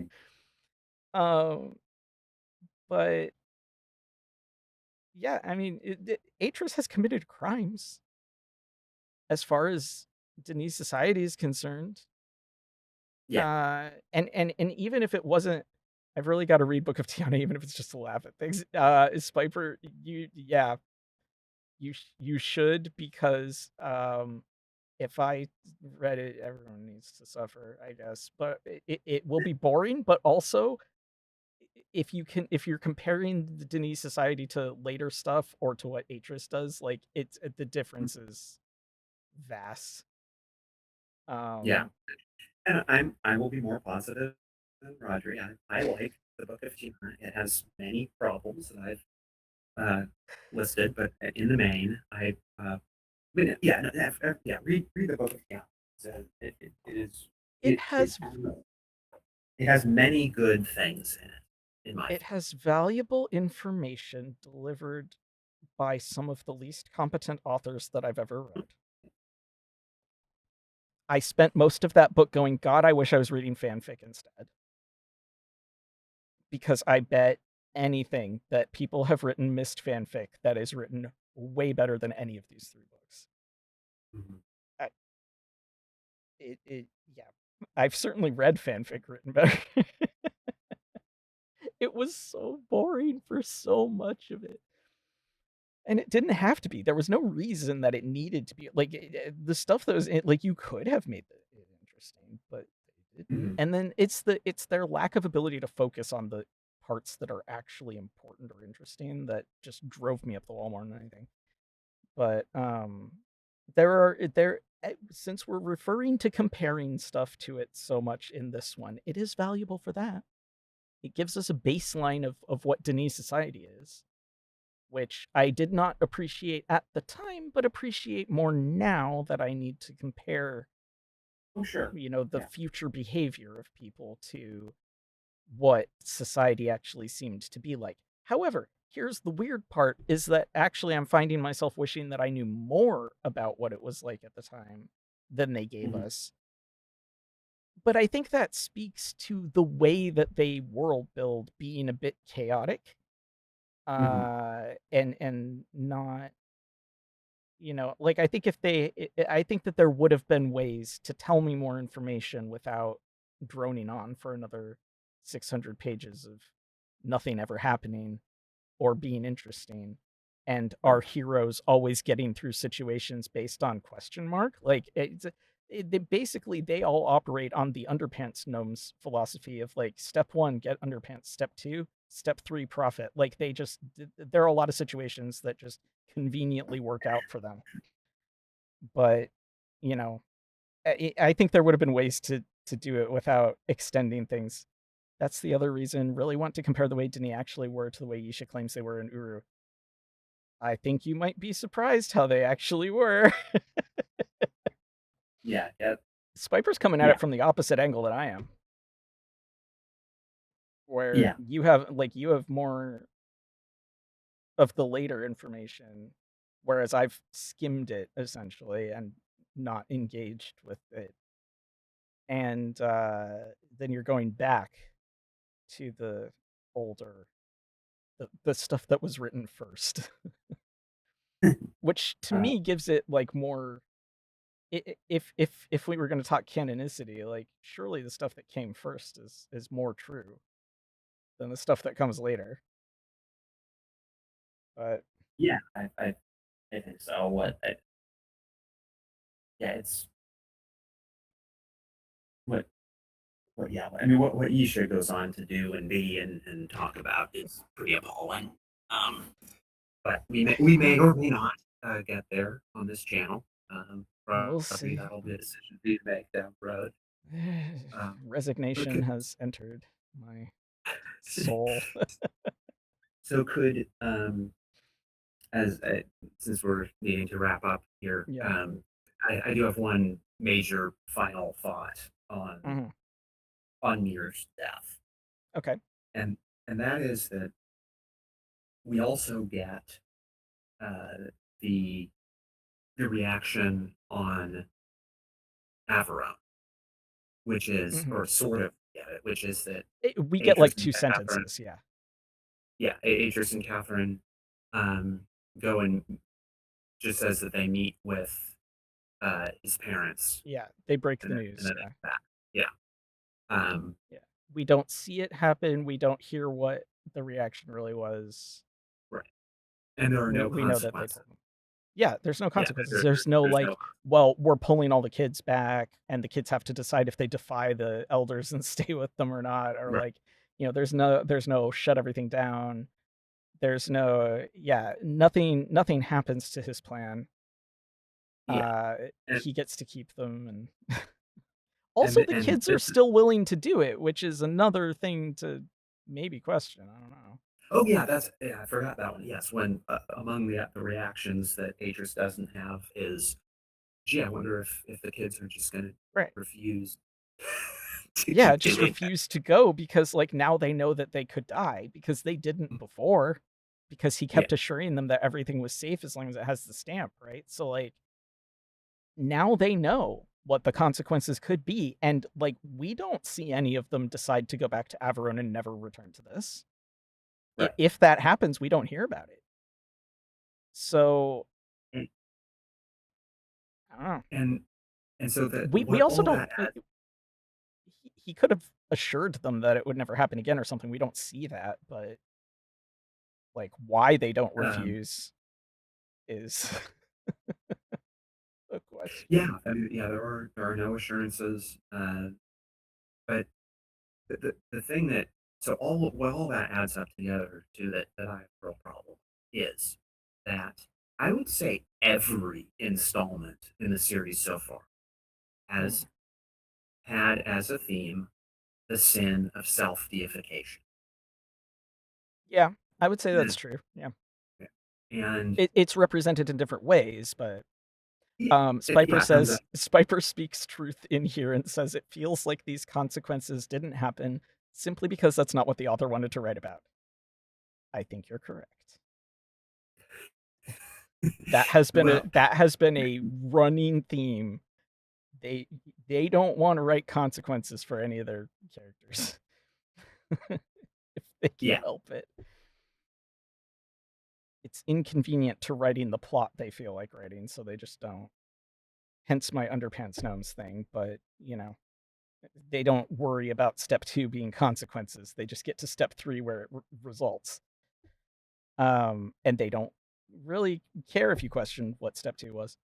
Um, but yeah, I would agree that every installment does have it is portrayed differently. Sometimes it's like Atris sort of self-deifying and it's not questioned, like Myst, right? And sometimes it's Gen and it's portrayed as a very evil thing. And sometimes like your attention's just not really drawn to it too much. I feel like it's there, but they don't like to focus on it unless it's like again, it's like evil. Like when it's well, Atris doing it, we don't focus on it, but it's definitely there. But I yeah, suppose how you define focus on is it could be different. and I think that I mean when I was first reading it, I think this is starting to be another red flag for me. Mhm. Um, that I mean, not so much that I was thinking about it at this level when I first read it, but Right. just kind of this like, oh, now I'm reading about like Atris's student getting mauled to death by an animal. Like this isn't fun. This No. is not like I'm not. This is like, and there's dark stuff in the series, but this is kind of not Yeah, but the dark stuff usually sort of takes place off camera. And whereas this fun. technically did take place off camera, like we don't see Right, the actual event. We see the aftermath, right? It's still more on camera, I feel like, than for the most part. Like for example, Gen feeding Rivenese people to the works, we don't see him do that. right, You know, we find out about it, but we don't see that happen. So like right. dark Yeah, stuff like that, it's usually not, and all of the stuff that like, Savidra has to say about Cirrus and Akinar, we don't see any of it happen, right, right. Yeah, So it is a little different to have it be again, it's not technically on camera, but we do still see more. It would be like seeing the aftermath of the work feeding, right? Like it would be like seeing blood Right. in the water, and we don't Right. even see that much Yeah. in Riven. Yeah. So it is a little It's bit more. That's true. Yeah, it is more, from a gore perspective, it Yeah. is tame. This is not, this is not a Final Destination film. It's not like, No. you know, like, like, you know, Mir's intestine came flying through the Right. trees and There's landed no on there's Mara. yeah. Yeah, nothing like that, and, like, we definitely don't see it occur, but it is for the Myst series, it is fairly we see Gen shoot Atris on camera and us a few times, says Yeah, Spicer. yeah, that's true. Um, Fair, but not I guess I'd say it's blood, right? It's yeah, blood is not it's so much a thing. continues to be a very non-bloody series. And then I guess the other thing that I would say is that I would draw a difference between while they are frequently correlated, while they are frequently together, they are not necessarily the same thing, darkness and violence. Right. Like the shootings are not dark, but they are violent. I think darkness to me implies more like truly devious or truly evil motivations and intentions. And I'm not saying that it's not evil to, shoot a person, but like something a little bit less just like in the moment violence kind of thing. Hmm. You know what I mean? Where Sure. like they're like for Mir, sure, like technically death to a wild animal is it's violent and in isolation not dark per se, but the Right. implications of somebody in Atris's care, a young person in Atris's care, dying in that way when he had assured everybody that they were safe. That is dark because there are implications there that, like, about whether he knew that this could happen, how irresponsible is he? Like, is this something like all of those are dark implications? Different from just straight violence, I guess, to me. Spiper says maybe that's why the Dini use dart guns like that. They don't like the sight of blood. Maybe they had a lot of rules for different things. Yeah, and I think that's a good point. And just stay tuned for the Yeah. blood-soaked gems that Escher's going to be talking about. Uh, Well, I mean, we've heard But about it today, just not um, in the in timeline. their full context, yeah. So to conclude my point about Mhm. deification is Yeah. that the um, the biggest, I would say, non-reaction that both Atris and Catherine have, and I actually think it's an even bigger problem with Catherine for reasons I'll get to in a Yeah. second, Well, she's is that just not herself in this book as far as I'm concerned. But right, but is or is he does not ask himself the question, why are these people doing whatever I tell them to do? And is that because, as hard as I've tried, and he has tried, but do they see him as a god or something like a god? I mean, he has Because them call him Master Atris. I feel like that's not trying very hard in this particular well, sense. yeah, I mean there is that. I mean, and obviously he's trying to use that word in the Dunny sense, but Right. Yeah. No, uh, I understand that, but it's like I feel like if he was actually really trying hard with the Avernese people, he wouldn't do that. um, But yeah, yeah, perhaps. But overall, it's just he is not cognizant of, and we're not seeing the theme, right? That as it yeah. says, come up in every other installment of is this um is this self deification, and it's worse with Catherine because right she went through this, Yeah, and she's and witness she's a witness in both cases. She's not right, she isn't the god. She is the witness to it. yeah, she's been on the other side of this. Mhm. She was a little kid when Gan first made his Yeah. appearance, and she would have worshipped him for some of those early years.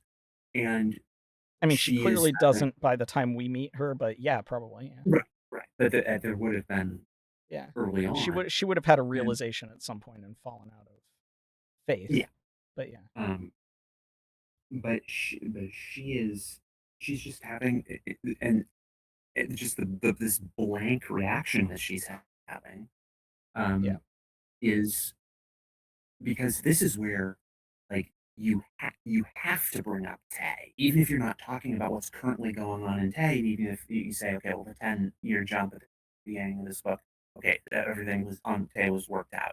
Yeah. Even if you just sort of grant all those things, you have to bring it up here because that is so core to her being Yeah. to connect the current events and those events. And because the authors aren't doing that, that is a big reason why she's just kind of standing. She ends up looking like a Yeah. cardboard cutout in I the I book. was just gonna say, what she feels like in this book is a cardboard cutout that occasionally plays cheerleader lines for Atris Yeah, when he looks at it. yeah. Yeah, Um, because or she doesn't have a big enough reaction to the idea of leaving Marm behind when Marm clearly wants to explore more of the universe, something that yeah, she should deeply connect with. She has a very mild reaction to that, and, like, she doesn't have a big reaction to this. She puts out that absolutely wild theory about bringing, a hunter uh, to the age for timid to need to hunt, I guess, apparently. um, Like, she's just kind of there to speak the lines that Atris needs her to say, slash the authors need her to mhm. say, and she's not really a person. Spiper says a cardboard cutout like the one in Tay the remake in the remake.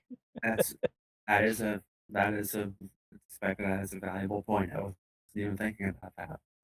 But yes, she has been confronted with, or well, at some point, maybe she hadn't been at the time we see it, but Mm, she would at some point in the future, yes, be confronted with a cardboard cutout or wood cut out of herself. Very good point, right. Spider. Um, so it's just so there. This is where it's just the book is just off. It's Yeah. talking about the wrong stuff. It's dropped a major theme. It has just ripped Well, I all mean, the of theme is Catherine's still characterization here. out of her. It I mean, there's the brief passage at the beginning where, he sits down with the students and teaches them not Yeah. to, think of him as a god and think of themselves as gods. Sure. And that's, And they that's talk all. about it a little bit, like Marum talks about it a little bit. But I think it's not that the concept isn't there because it is, because he clearly is full of himself in this one. And that's why he's just obnoxious to me. Mhm, But they're it's the way that they do it. It's not what it is, it's how it's done, mhm, right? Because the theme is still kind of here. I mean, he's still like, sure, he says don't consider yourselves gods, but like what is he doing in thinking that he can resurrect a society, right? yeah, Like he is self-deifying, but it's not acknowledged. The characters aren't behaving about that theme the way that they have in the past, right? Like he's right, not alarmed by this in himself. Catherine isn't alarmed seeing it. You know, there's just no reaction to the fact that the theme exists, which is what does feel off. I think at least part of what feels off, you know? yeah. But it is interesting that like the concept is still there. Like they couldn't get away from it, you know? Well, Um yeah, uh, there's so much residue of goodness earlier in the series that it can't all get wiped away here. Um, it's working on it. It won't be too many more years. Spiper says it was described in Book of Atris that Catherine once persuaded a fellow guild member to persuade Gen to change his mind on something or other. Gen had that guildsman executed instead. That's yeah, probably the moment she really stopped believing in him. If and she hadn't already. that was a big part of it. I mean, yeah, Yeah. that was a big moment for her. Yeah, Yeah, which is why is she just not even why is she not worried about the fact that her husband's project just killed a teenager. Like, Right, yeah, she should be. she should be totally seeing a recurring pattern Yeah. unfolding here from her own childhood. I mean, it's just There it's should be a come to Jesus talk yeah, with Atris here about yes. how he is trying to be Jesus. Yeah. You know, like Yeah. because Um, she should be seeing that, she should be alarmed, and she's just let me not. yeah. It's really, really bad. Yeah. And let me so just I'll stop talking other than I'm just gonna leave everyone with this quote because I think it's very profound in this context. Um, this is a quote from the Channelwood Journal. Uh, quote, Sears had suggested that I allow him and his brother to stay. Though the idea unsettles me, I know the boys are growing up rapidly. The hospitality of these creatures is such that I could think of no better place to leave them alone for a short while. So I will consent to their request. I warned the boys not to take advantage of the respect the tree dwellers have for their ideas. Close quote. Well, I mean, we know they didn't listen to that. Well, they didn't listen, but now some other people aren't listening either. I find Yeah. that passage incredibly ironic at this stage in Yeah. where we are with Mirstaff. Yeah. He's definitely taking advantage of the respect these kids have. I mean, it is interesting that the only people that he has with them are the young people that like spent formative years learning from them. Yeah, It's not adults, like real like people who were adults when they met them. It's people who were yeah. children when they met them. Oh yeah, he's Teenagers at now best. 100% surrounded by people who think his ideas are fantastic. Hmm. And And that's that a he danger. knows everything. Yeah. Uh, yeah, it's extremely dangerous. Do we know who at Cyan wrote the Myst journals? Asks Spiper. Like in the first Myst? I mean, I would assume I it's would assume it was Rand and Robin. and maybe Richard Watson was involved at that point. I mean, it would it's that In the very first one? it's that core small group of people who Yeah. made magic on their computer in their garage or whatever. But I don't know more specific than that. Yeah, I don't know specifically, but I assume that the primary authors were Rand and Robin. I don't see why it wouldn't be. Yeah, I mean, it was a very small group making the game, so uh I don't it gets murkier the longer into the series you go, of course. But, yeah. I think for the first one we could say that it was them with reasonable amounts of confidence. Not 100% confidence, but reasonable amounts of confidence. All right, Okay. so Yeah, I think it's time for you we to head out. we Yeah. so we just say that next week we're just continuing through part two. Yeah, to the meeting the we'll be meeting survivors. Yep. Spiper says makes sense, and all the books were by Wingrove instead. With input from Rand, you'll find that I blame Rand for a lot of the book stuff, but Wingrove is certainly not a great author. Wingrove is a problem, but yeah. So should I just not read ahead since I've finished section 2 and we just leave it Yeah, there, or do you think that there's not enough to discuss with that? I think we should just stick with section two, Stick with section and 2. Okay. Yeah. because there will be I think there's some things to discuss there as well. Yeah. Well, I think there's probably a fair amount to discuss about meeting the survivors Yeah, and how they are and how that goes. yeah. All right, well, it's nice to see All right. everybody. Yeah. Have a good evening. Thank you for joining us for another lengthy discussion about Mist lore, longer than you Yeah. would usually expect, I imagine, for people to be discussing it. But and thank you for your input, Spiper. I like getting the extra commentary, sort of playing off of our thoughts over here. And so week after next, we'll be back and doing it again. We'll be talking about the end of part 2 of the book, and then we'll be moving on. And yes, I am a little bit resigned to the idea that probably I will eventually be playing Myst 5 and but it will probably be after we finish the book. But yeah. So anyway, thank you all for joining us, and we'll see you next time. Have a good night, Good everyone.